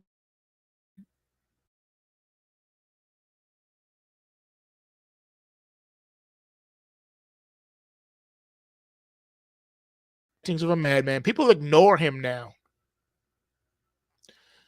He's being ignored. Little kids who are now school age, their parents are walking them to school, and they hear him out there preaching, "Repent, Mama. Who's that man with the long beard over there?" "Oh, ignore him, child. That's Noah. That's the town drunk. You don't pay him no attention." "But why, mommy? He's saying something. It sounds pretty scary. What's drowning, Mama?" We're not going to talk about that. Just forget about it. We're not going to talk about this madman. We're not going to ruin our day talking about no Noah. Okay. Let's talk about your first day of school. Someone else comes by, a visitor who's new to the area. "Hey, yo, get a load of this dude over there with the beard. What is he built? What's that weird thing is that a boat? Yo, dude is building a boat, but there's no water. Why is he building a boat? There's no water. I don't understand it. Do you understand? No, I don't know what he's doing. I'm gonna go over there and say something to him." "No, don't go over there. You're gonna start him up, man. I don't want to hear that. We got somewhere to be." "No, I'm gonna go anywhere because people are talking about it, but I want to see for myself. Maybe he's not crazy. I don't know. I just want to go over there. I don't know. It's something. It may be something to this. I mean, what is that thing he's building? What did you call it? A boat? What's a boat? I don't know, man. But we need to get going. We don't have time for this. Well, I'll tell you what. You guys go. You keep walking. I'll catch up to you in a minute. I'm gonna go ahead and talk to Noah real quick." "Hey, what's up, man? I'm Tommy. Well, you're Noah, right?" "Yes. Okay. What are you doing, man? What's that thing you're building there?" "Oh, I'm building an ark, young man." "An ark? What's an ark?" "Well, an ark is gonna keep me and my family safe and from the flood that's coming." "A flood? What's a flood?" "Well, a flood is a large amount of water. Now, a little bit of water can't hurt anybody, but a lot of water can kill you." "You talking about kill you? You gonna kill people with water, Noah?" "No, I'm not doing anything. I'm just warning people of the judgment of God that's coming. That's going to flood the earth, and people are going to drown, men, women, and children." "Well, Can't we all get on a boat too? Should we be making boats? If I were you, I would. I would make a boat. Yeah, absolutely. Or better yet, why don't you pray and repent and ask God to not do this thing, and maybe he won't. I don't know.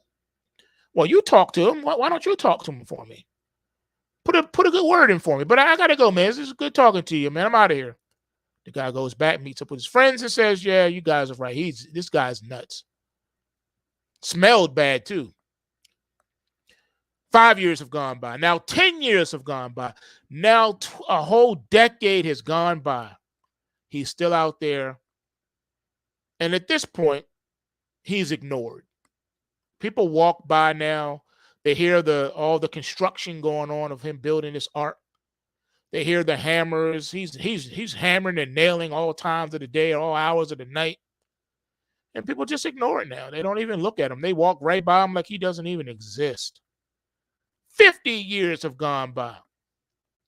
One day this dude walks up. His name is Cameron. He says, yo, Noah, come here, man. Let me holler at you for a minute, man.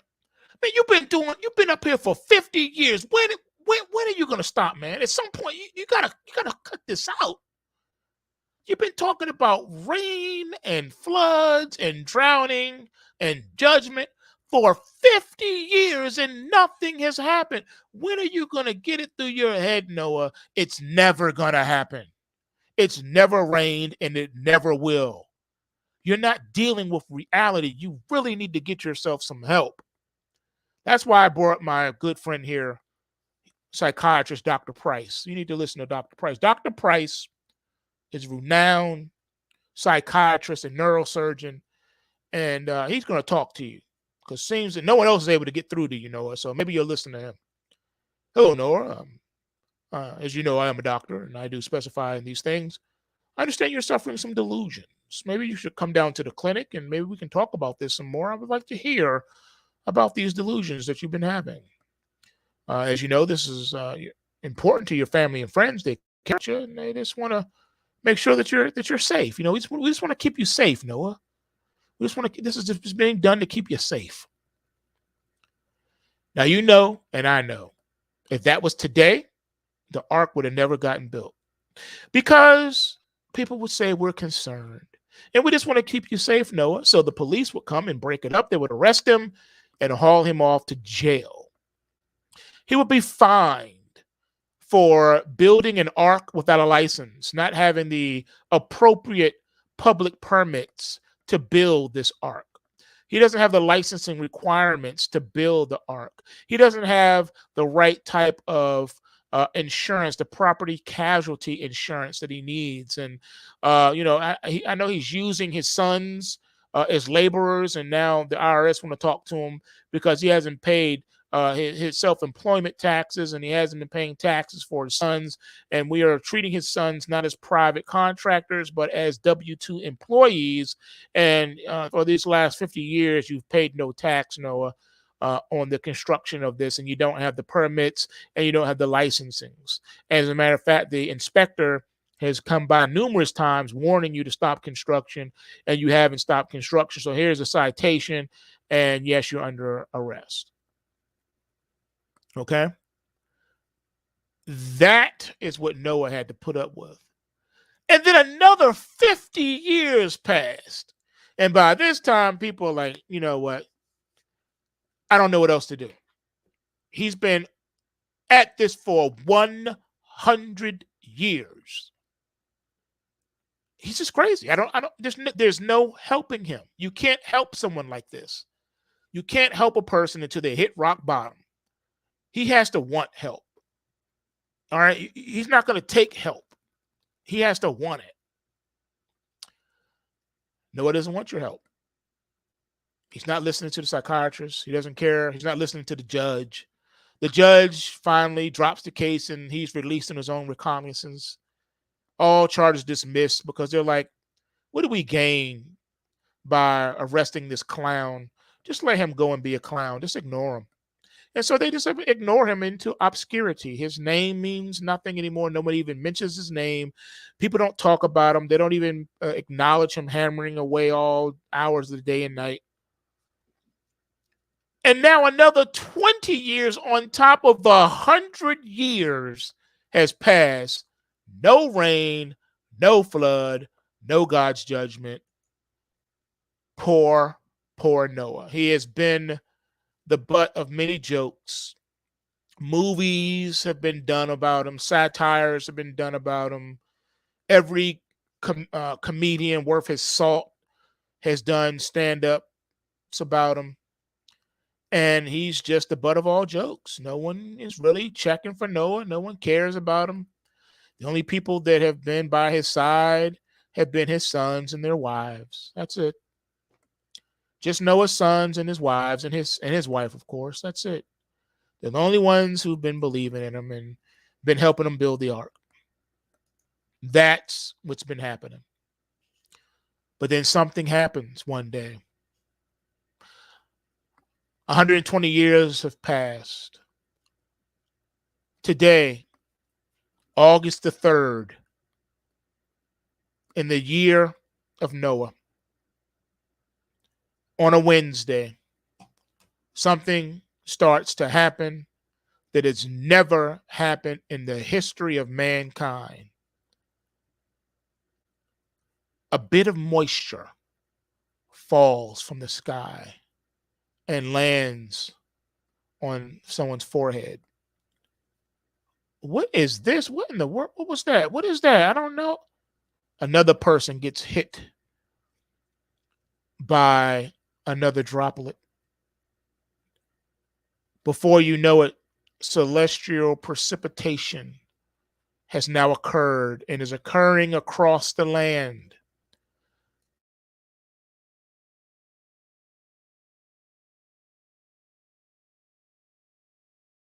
You know what that happening is? You have no idea, I'll tell you. People are starting to get wet. Why are people getting wet? Because for 120 years, Noah has preached relentlessly that the day is coming when it will rain. And with that rain will come flooding. And with that flooding will come drowning. The people mocked Noah. No one listened to Noah. Now, out of nowhere, people are getting wet. The rain is starting to intensify. Now, it's a downpour. Now, you would expect and anticipate at this moment in time that people would be panicked and it would cause pandemonium. Nope. There you would be wrong. Do you know what's happening right now? Do you know what the people are doing? They're dancing and celebrating. They're laughing. They're throwing a party in Noah's honor. They're saying, what do you know? The old crazy dude was right after all. It's finally raining. But this is hardly a flood. And no one's drowning. It's just light rain. What an idiot. An hour goes by, still raining. It's just light rain. Almost misty type of a rain, like a mist. You know those days where it's drizzling, but not really. It's like misty rain. You guys know what I'm talking about. That's what it's doing right now. Not even enough to even put a raincoat on. Not even enough to really get an umbrella out. And it's carrying on this way for hours. To the point where people are laughing and dancing like, what do you know? It's finally raining. What do you know? Breaking news on the televisions all across the nation now. Breaking news. Rain hits the land. The same meteorologist who called Noah a clown 120 years ago, who said, I've been doing this for 30 years and it's never rained and there's no grounds to say that it will ever rain because that's not the kind of world we live in. Well, now they brought him back on. And now he is backtracking everything he said. And he's actually lying now, saying that he never said that it wouldn't rain. What he said is that it wasn't likely that it would rain. And now with his expert opinion, this rain could last a few days, maybe even a couple of weeks, maybe even a few months. But it's nothing to get alarmed over. It's not apocalyptic. It's just a natural evolutionary course of things. Of course, it was going to eventually rain one day because that's just the world we live in. But but you did say before that it would never happen, and that there's no, that's not what I said. Pat, that's not what I said, Pat. What I said was, all right, you got to get it right. Don't misquote me. What I said was that it wasn't likely that it was going to rain, and at that time, the data showed that there was no reason for it to believe that it ever would rain. That's what I said. Please don't misquote me. All right, well, whatever you say, but you did say that, but okay, fine. So news agencies around the land are reporting live. They're even talking to people, interviewing people outside. One of the reporters is standing outside, getting wet and laughing about the rain. Ha ha ha, hee hee hee. Oh, this is so cute. Okay, so this is what he was talking about. What a clown. He's still a clown, and I'm sure he's drunk somewhere, even though the camera pans to the right, showing Noah still working. And of course, now the ark is finished. And they're like, well, at least his ark is finished, so him and his family don't have to worry about getting wet. And then they notice something weird and odd. They see these animals under their own volition walking 2 by 2 up to Noah and into the ark. The weirdest thing, some animals that they thought were long since extinct are even walking into the ark. Weird. And the camera people paid no mind. The news media, they just mentioned it, but in passing. They don't want to give too much light to Noah, to the crazy guy. Even though he was right and eventually it's now raining, he's still crazy, right? You still shouldn't listen to him, right? It's not flooding like he said. It's just regular little misty rain. And these animals are steadily all day coming to that ark. People are starting to stand on the side of the street and just watch the animals march into the ark. Seeing animals that they thought were long since extinct, finding their way to the ark. No Pied Piper either. They're just doing it on their own volition. And they're doing it in an orderly fashion. As a matter of fact, the thing that's really throwing some of the townspeople off is not the fact that animals are entering into the ark on their own without being called or prompted to do so, and it's not the fact that some of these animals they thought were even extinct because they haven't seen them in a while, but none of that's nothing. That's light. That's light. The thing that's getting them is that they're looking at predators and prey walking in single file to the ark. No beef. The zebra is literally walking next to the lion, and the lion's not attacking. The gazelle, too. The lion is not even paying no attention to the gazelle. The chicken hawk is ignoring the chickens. As a matter of fact, they're walking side by side. This is crazy. Unbelievable. Hey, aren't those creatures right there poisonous? Yeah, those things are deadly, man. They're not biting at anything. They're just going into the ark. No, welcoming every animal that's coming in there. I had to give Noah some dap. He sure did. Giraffe just dapped Noah, but what's up, man? As he went into the ark. Now it's the end of the day, and they see something weird that's never happened before. Another weird thing, as the day wasn't already weird enough. But for the first time, Noah has entered the ark along with his family. And now he's closed the doors. And the people are really laughing. Now they're like, oh, look at this dude. He in there with all them nasty, smelly animals. What are they doing in there? And so people are laughing now. They just turn the music up. They're partying even more now because now, as nightfall is coming, it's time for a party. It's a rain party. It's never rained before. There, people are celebrating. They're partying. You know, sneakers are on sale. The new Jordans are now 50% off as they celebrate Rain Day. You can get the new Jordans 50% off. The new iPhone just went on sale for half price. You can pick up the latest iPhone for $500 with all the gigabytes and everything. $500 instead of $1,200. You can get it for $500.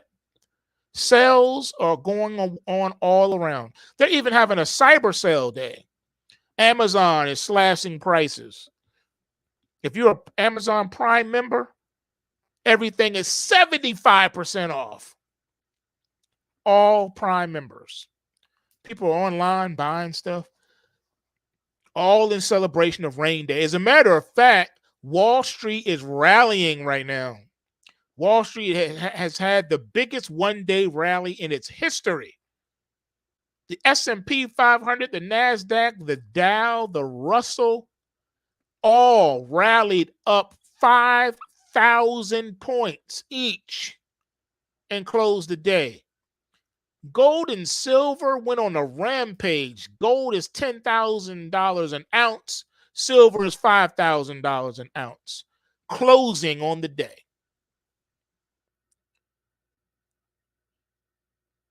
But Noah has closed the door.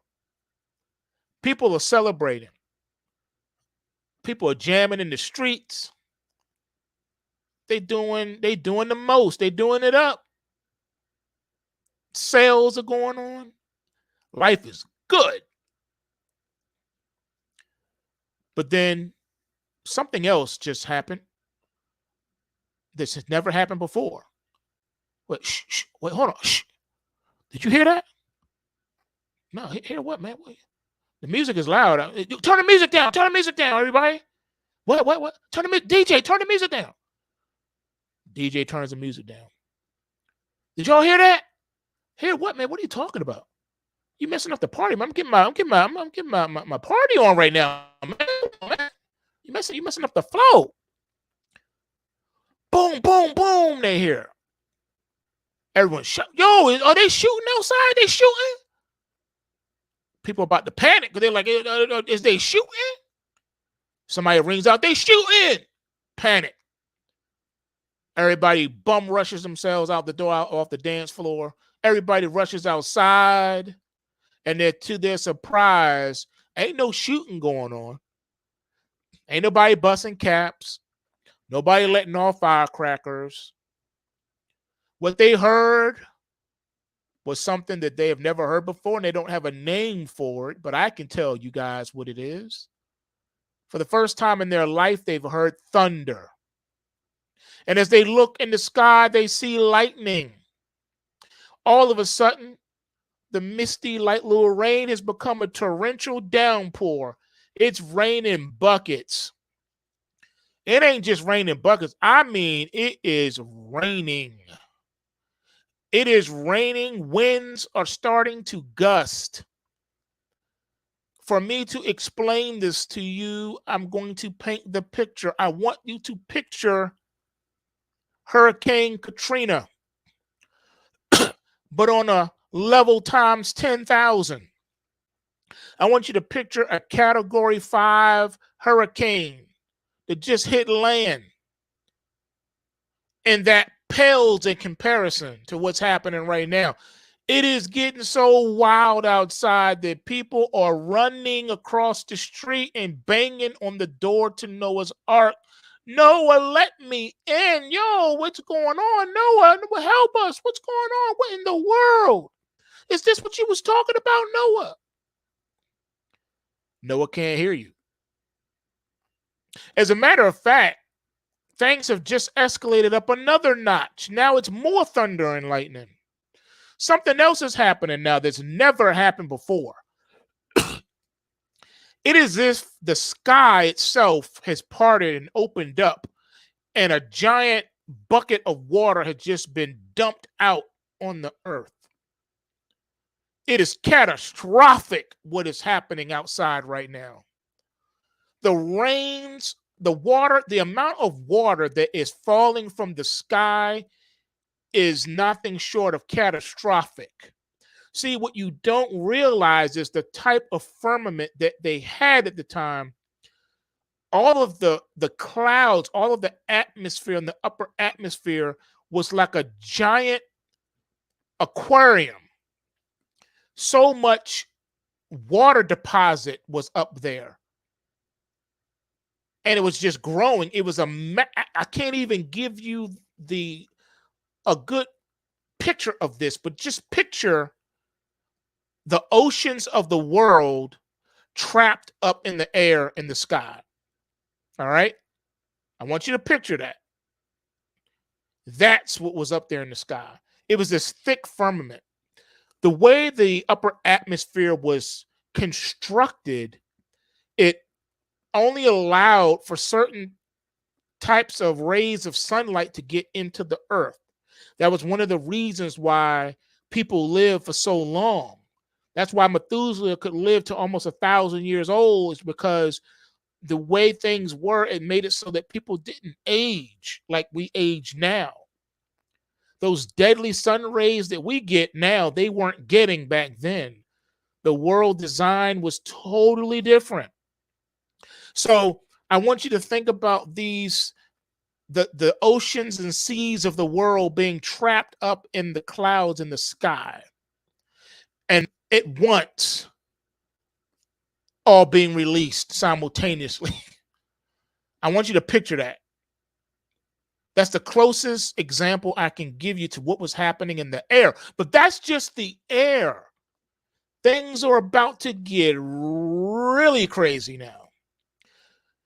Now the flooding is upon the people. People are starting to drown.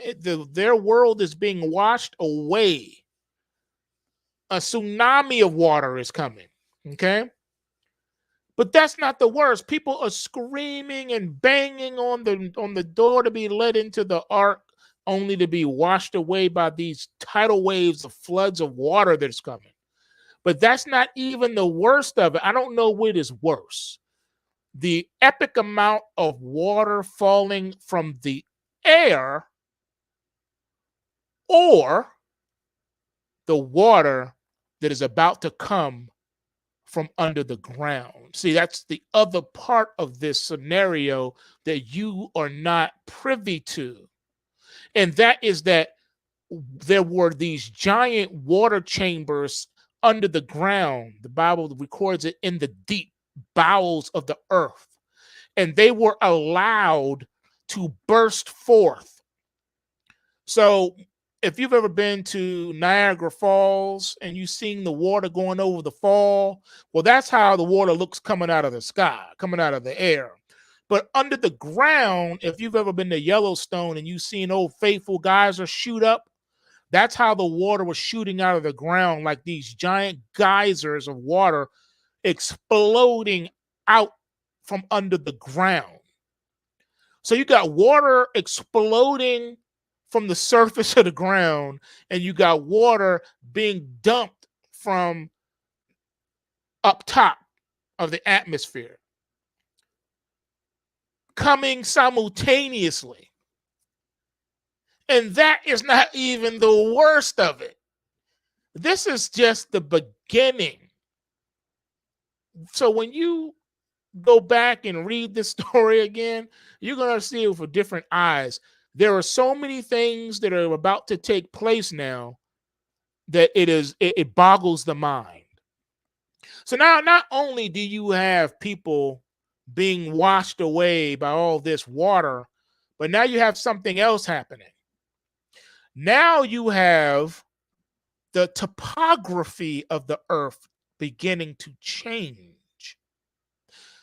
We're about to have our own upside down experience. Now the sea floor, the ocean floor, the sea floor is being raised to the top, and the current surface is being pushed down below the sea floor. So the current land top is now going to become the seafloor. And the seafloor is now being pushed up and becoming the new land. Tell me that's not off the chain.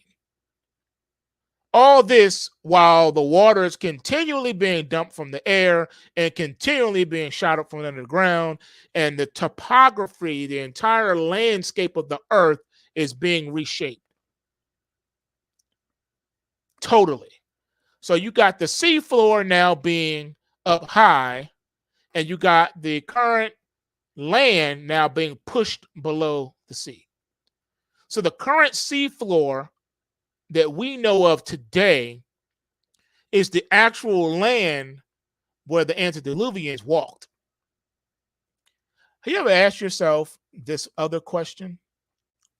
Why are they finding fossil shells on like Mount Everest and other tall mountains? See, they got it twisted. The scientists are making you believe that the water rose so high that it covered the mountaintops and all that. Yes, that's true, but that's not the actual way it happened. The actual reason why you see the fish fossils on the top of the current mountain ranges we have is because the current mountain ranges that we have used to be the seafloor. And the seafloor is now the current land that we're walking on. We're walking on the seafloor that used to be the antediluvian period. That's off the chain. But that's still not the worst thing to come. It gets even worse. So now not only did you have the topography changed, you got all the human beings washed away and drowned, but it gets worse. Now land is starting to divide and separate. This also happened during the days of Peleg. There was a great earthquake. And these earthquake is what separated the land masses that you see today. You ever thought and stopped to wonder why, when you look at the continents and stuff, how they look like a jigsaw puzzle? That's because back during Noah's time, it was one land mass, one big giant land mass. But the flood changed all of that permanently. Not only do you have the topography of the earth changed, but then you have the atmosphere of the earth changed as well. And right after the flood, you notice the lifespan started dropping. And it dropped precipitously. It went from people living 900 years, 700 years, 300 years, all the way down to 130 years, 150 years, 140 years, to where it is today. That is the effect of the days of Noah. So when we talk about as it will be when the Son of Man returns, as it was in the days of Noah, we got to look at what was happening during Noah's time and why, if today was that day, it would be no different. Because people like to say, well, if I was alive during this time, or if Noah had what we have today, then that wouldn't have happened. No. It still would have happened, and it would have been worse. That's what I'm trying to get you to see. So what was happening? What really caused this flood?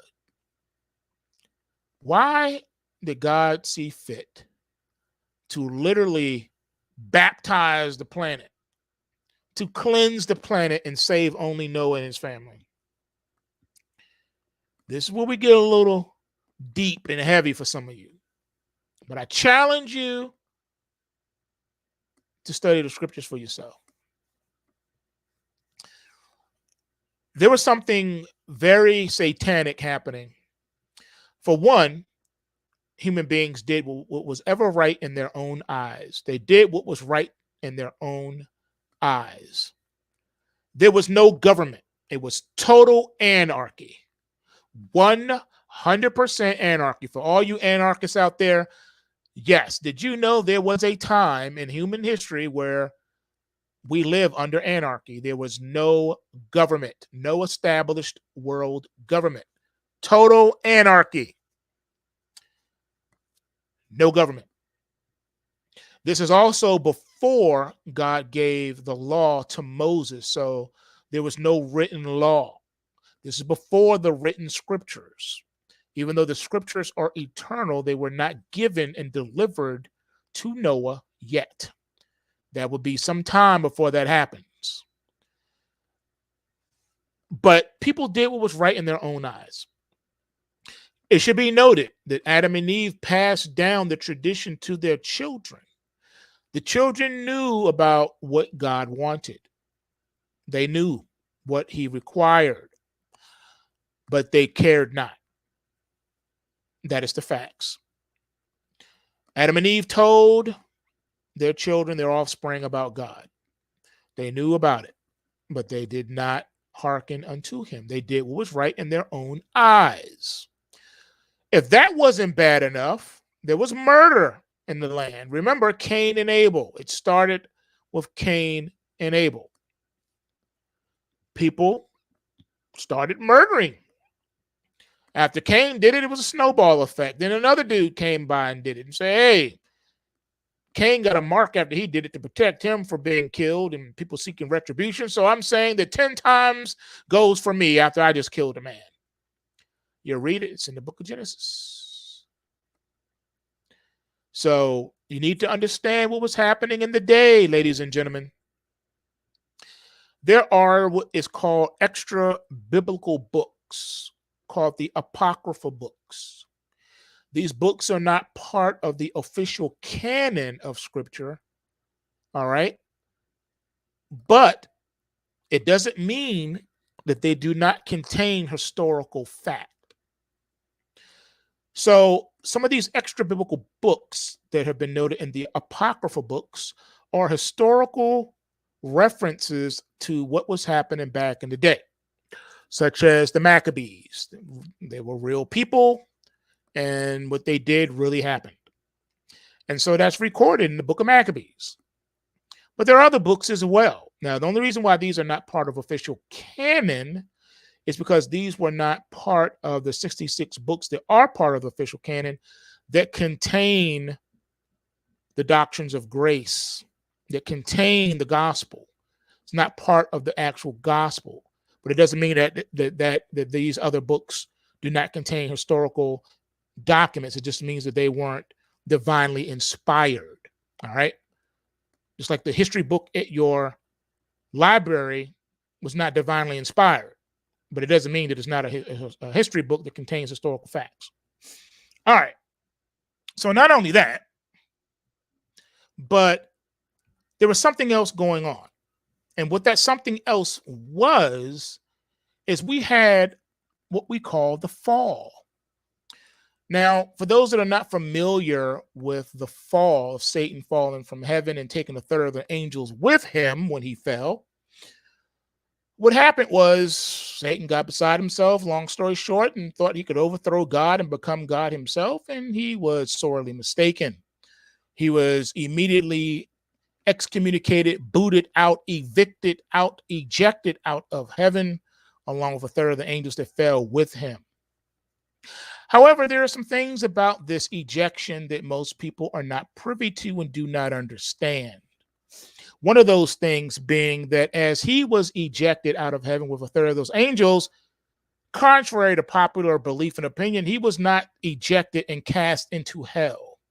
Satan does not live in hell. He does not dwell in hell. His throne is not hell. He is not the king of hell. As a matter of fact, there are no angels that fell with Satan that are in hell. The Bible does not teach that. So then where did they go when God kicked them out? Glad you asked. Think about it for a second. Where do you think they went? See, that's why there is a physical world, but there's also a spiritual realm. They were cast down to here, ladies and gentlemen, the earth, the spiritual realm of the earth. Our upper atmosphere, the part that you cannot see with the naked eye. This is where they were sent to in their realm. And unfortunately for man, they do have access to the physical realm as well, not just the spirit realm. We see these teachings throughout the scriptures, especially in the New Testament, where people, men and women, trafficked with these fallen ones, and some of them allowed themselves to be possessed. Some make pacts and deals with them for power and wealth, sort of like your celebrities do today. You hear people selling their soul to Satan, signing their name in blood, things of that nature. Witches signing their name in the book of the beast, etc., etc. If darkness did not exist, if witchcraft did not exist, if Satanism was not real, if none of these things were real, then God wouldn't have forbade them. It makes no sense to forbid someone to do something that doesn't exist.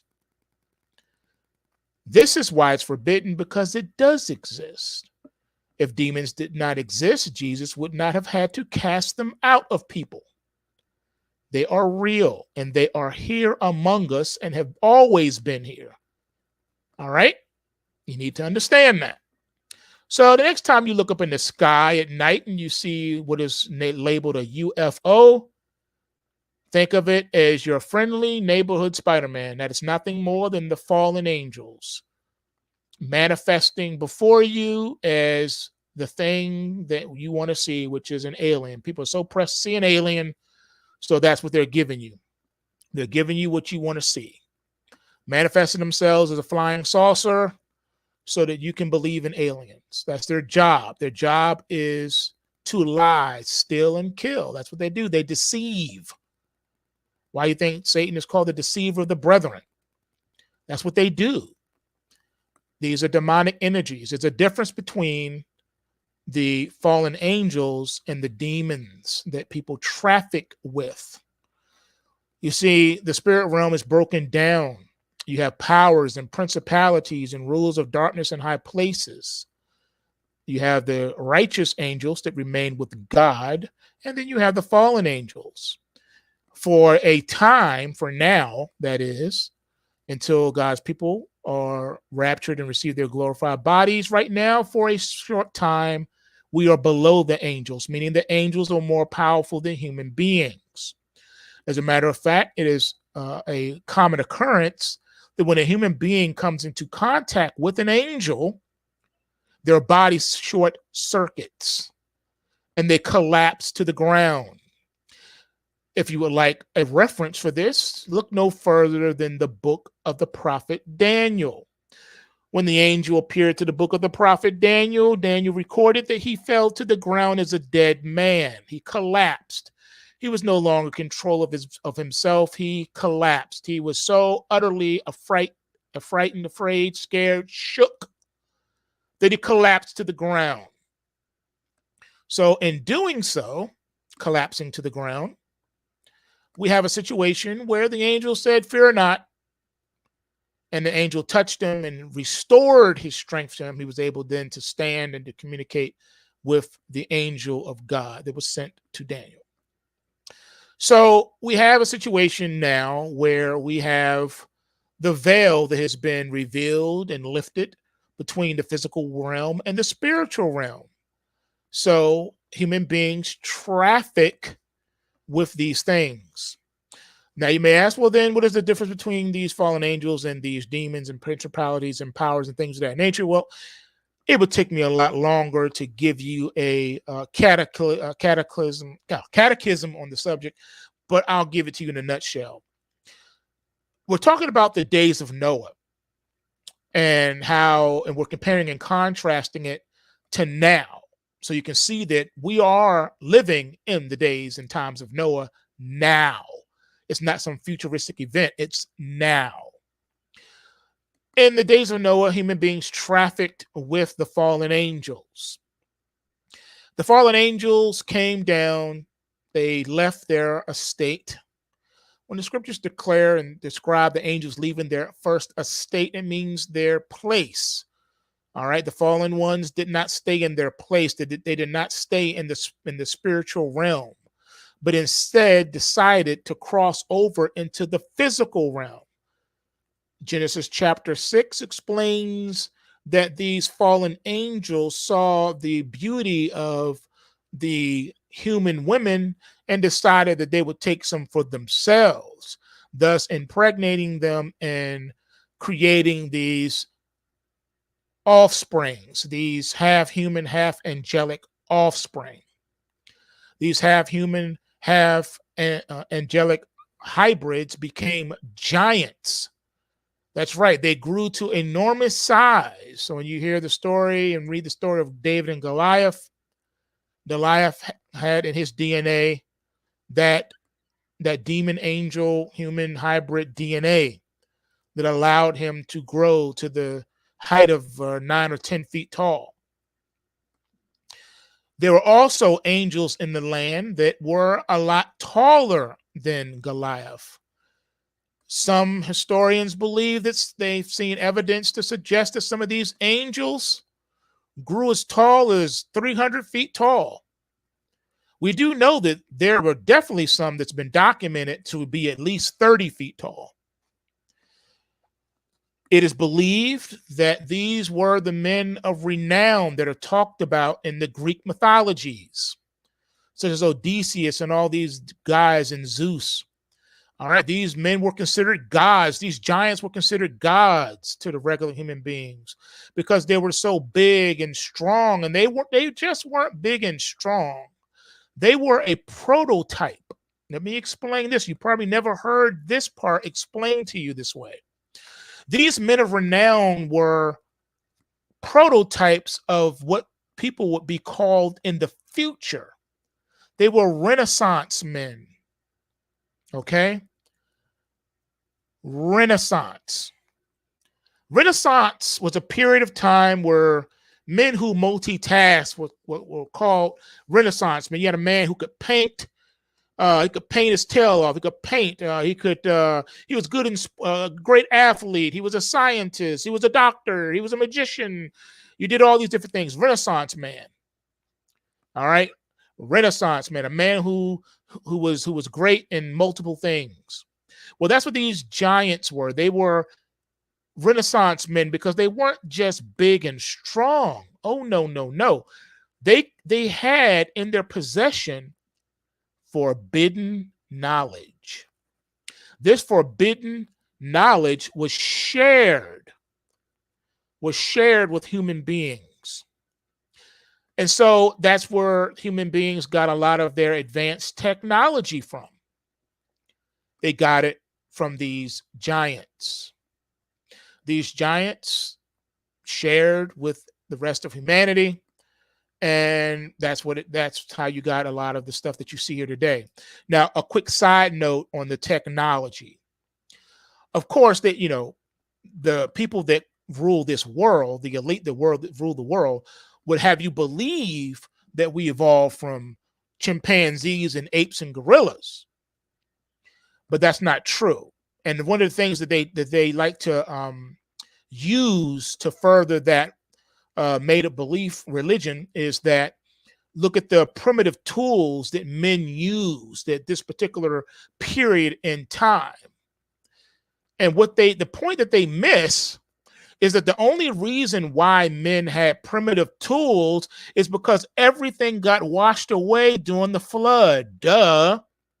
So after the flood, after Noah and his family emerged from the ark and had to build civilization all over again from scratch with no tools, of course some of the tools that were used were primitive. They had to make do with whatever they could build and find.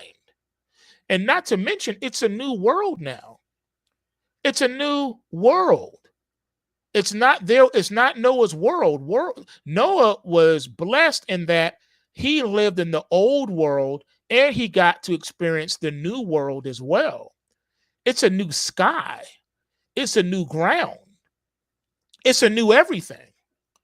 So he had to use the technology that he had, the little bit he had, to build tools and build shelter for him and his family and hunt and fish and all that stuff. So, of course, for a time, everything was primitive because everything was washed away. It was gone. What would you do if we dropped you in the middle of the jungle with nothing except for the clothes on your back? And let's come check you out after 6 months and see what kind of technology you got cracking. Exactly. So they confuse this period of time with the primitive tools of being primitive minded, which is nothing further from the truth. So what happened was you had the trafficking between humans and fallen angels, producing these hybrids. Now, because they were neither human nor angel, there was no redemption for these giants. So when these giants died, there was nowhere for them to go but here in the spirit realm in the form of disembodied spirits, or what we call demons. But it didn't stop there. The fallen ones got up to their old tricks right after the flood. Not long after that, you read again, but there were giants in the land. Well, where did the giants come from? The giants came from the fact that the fallen angels were up to their no good again. Now, here's the part that's wild, and you got to think, what? So foolishness is not limited to humans? You mean angels are foolish too? Absolutely. Check this out. The fallen angels who left their first estate were immediately judged by God and banished into outer darkness, into what is called the pit, the bottomless pit. They were put there, forever enchained there for the sin of what they did that caused the flood. That's where they went. So they're up to their old adage again. And now you got giants walking the earth again because the fallen angels did the same thing again. All right. Which means that the immediate descendants of Noah stopped listening to Noah. They must have had a pre-advanced copy of Madonna's Papa Don't Preach. Because that's what they were saying to Noah. I don't want to hear all that stuff you talking about, no. It's nice outside. I got things to do. Bye. Noah, bye. And that's what happened.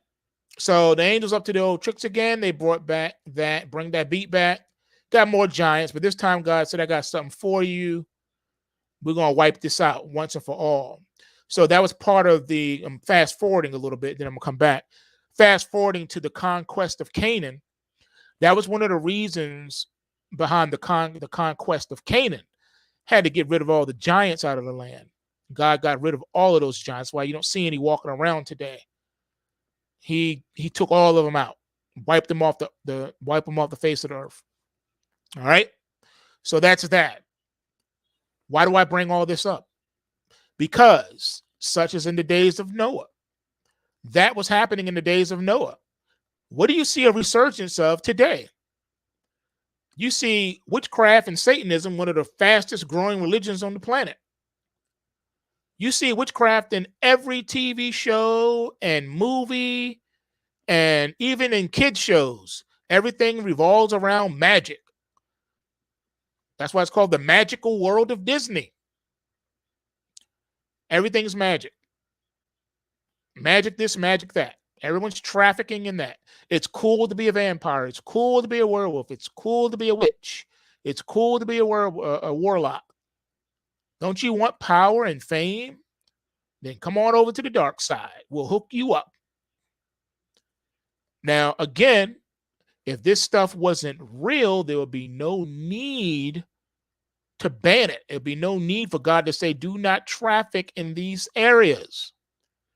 The reason why he said don't do it because it is real. And the sad part is it actually does work. Now, I know some of you said I'm an atheist. I don't believe in any of this God stuff you're talking, this God and demon stuff, this Satan stuff, this angel stuff. As far as I'm concerned, you're on that stuff. Well, check this out. This is the part of the story where things start to accelerate. I want you to think about this. Do you remember when Jesus went into the wilderness for the 40-day fast? Remember that? Remember when Satan appeared to Jesus and said, basically, I'm going to paraphrase it. He basically said, look, man, I know you're hungry. I know your ribs touching. I hear your stomach growling. Man, why don't you just turn them stones into bread and eat something already? Stop playing around. Remember that? And remember when he took Jesus to the top of the hill there and showed him all the kingdoms of the world and said, I will give you these kingdoms of the world if you just bow down and worship me. Notice when Jesus rebuked him, he never said he was lying. He rebuked him, but he never called him. He never said you're a liar. He never said you're lying. And he didn't say you can't give me anything. He never called him a liar. He did not correct him. He rebuked him, but he did not correct him. Why? Because for a time, Satan is the god of this world, meaning that he is being given license to run rampant to a certain degree. So when people make deals with the devil, oh, he is very real. The crossroads demon is very real. Demons are very real. There is a such thing as sleight of hand magic, and then there's real magic. Okay? I'm not talking about card tricks and pulling rabbits out of hats. Those are parlor tricks. Those are magic little parlor tricks. But that's not real magic. That's not real power. Real magic is a whole nother ball of wax compared to fake magic and sleight of hand. If you don't think that stuff is real, you are deceiving yourself. There is real darkness, real power, real magic, real darkness. But it's a counterfeit power because it's not the power of God. It is demonic energy. And yes, these powers and energies are very real. Laugh if you want to, but it is very real. I don't have the time to go into all the depths. You can research it on your own, but trust and believe it is real. That's why God forbade it in Scripture, because it is real and it is dangerous. Such as in the days of Noah. So shall it be when the Son of Man returns. I'm here to tell you that we are living in the days of Noah right now, and that the same things that were going on during those times are going on now, with the exception of the giants walking around the earth. Some people believe there's going to be a return of the Nephilim, a return of these giants. I cannot say concretely and dogmatically that that won't be the case. The reason why you haven't seen them is because God is no longer allowing it like he did back then. But he may in the not so distant future. There are some things that John the Revelator was told not to record in the book of Revelation. He was told, do not write this down. There were some secret things that were only for God himself that he did not want John the Revelator to write and to tell anyone. He was even told to eat what he wrote. He couldn't tell it. So there's some things that are so over the top that are going to take place in our time that God is holding it as a secret. He doesn't even want to reveal it. He's not going to tell you. But just suffice it to know and to say that, so in the days of Noah, so as it is right now. He also told you in the scriptures that during that time, people were getting married and given in marriage, even on the day, even when the floods came. People going about their daily lives, giving no thought of Noah and his silly little ark, the crazy man and his boat. I'm here to tell you that we're living in those times. The increase in supernatural phenomenon is increasing. I like how L.A. Marzulli always says it. The situation is burgeoning and not going away. I like how he puts it like that. And he's right. It's getting worse. There have been more supernatural and paranormal phenomenon than we've ever had recorded and seen.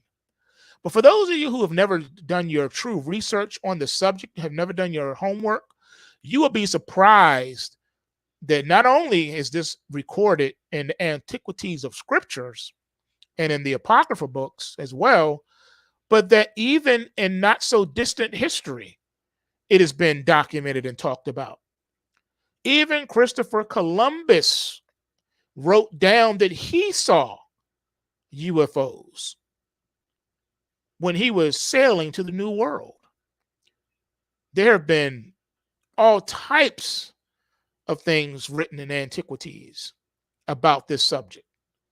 Now, there's another thing you need to know too, folks, because people think that the ancients didn't have technology and that they were just dumb and Neanderthalic, which could not be further from the truth.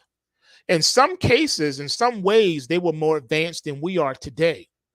A lot of their technology and knowledge was lost when the Library of Alexandria burnt to the ground. We lost a lot of knowledge when that happened. A lot of knowledge of the ancients were lost. Some stuff has made a resurgence, though. And you need to ask yourself this question. If certain things have been lost to history, how in the world are some of this stuff being uncovered and exposed and brought to the surface today? I'm glad you asked that question, because such as in the days of Noah, so we have today. Do you know what that is, folks? People are trafficking with demons. They're getting their information from the other side. That's why, and that's how. So we've only seen the beginning, folks, but things are quickly accelerating, and we are now officially in the day of Noah. We're here. The only thing that has not happened in the days of Noah that is happening now is that the giants are walking around. That's the only difference between our day and Noah's day. And of course, he didn't have these crypto markets either. But beside that, everything else is the same. We have a different technology than they had, but I'm sure they had a technology back then that we don't have today. Because some things were lost. Remember that, lost. All right, folks, I kept you guys a long time today. I had a lot of things I had to get off my chest and talk about. I didn't even know where we were going to go. I never do. For those that are new that may have stumbled onto this channel today, I don't use scripts. All right, I give everything right off the chest, right off the dome. No script. I don't script anything.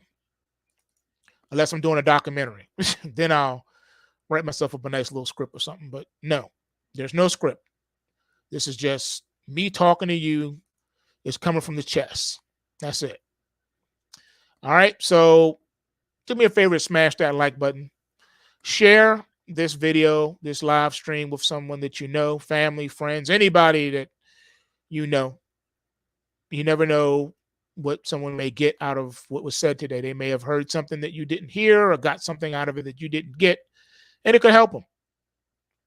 All right, and that's really why I'm here and why I do this. I'm trying to help as many people as possible, because I know a day is coming where I will be unable to do so. I know a day is coming where I'm going to want to give you these pulse waves, and I'm not going to be able to. The day is coming, I'm going to want to tell you what is about to happen in thus and so market, and I will have no voice because they would have been kicked me off of social media. So while I'm still here, you need to go to pulsewavetrading.com, and you can sign up for free for 14 days, free trial. You get to kick the tires. You get to make money with us, break bread with us for 14 days, no charge. That's how confident I am that you're going to be blessed by these reports that we put out each and every trading day. All right, with that being said, you know what it is. Bulls make money, bears make money, and pigs get slaughtered. So remember to take what you can and give nothing back. What that means is take whatever profit you can extract from these financial markets on a daily basis and don't give any of it back to the market by way of losses. Never turn a winning trade into a losing trade. Got it? All right, I'm out. Peace.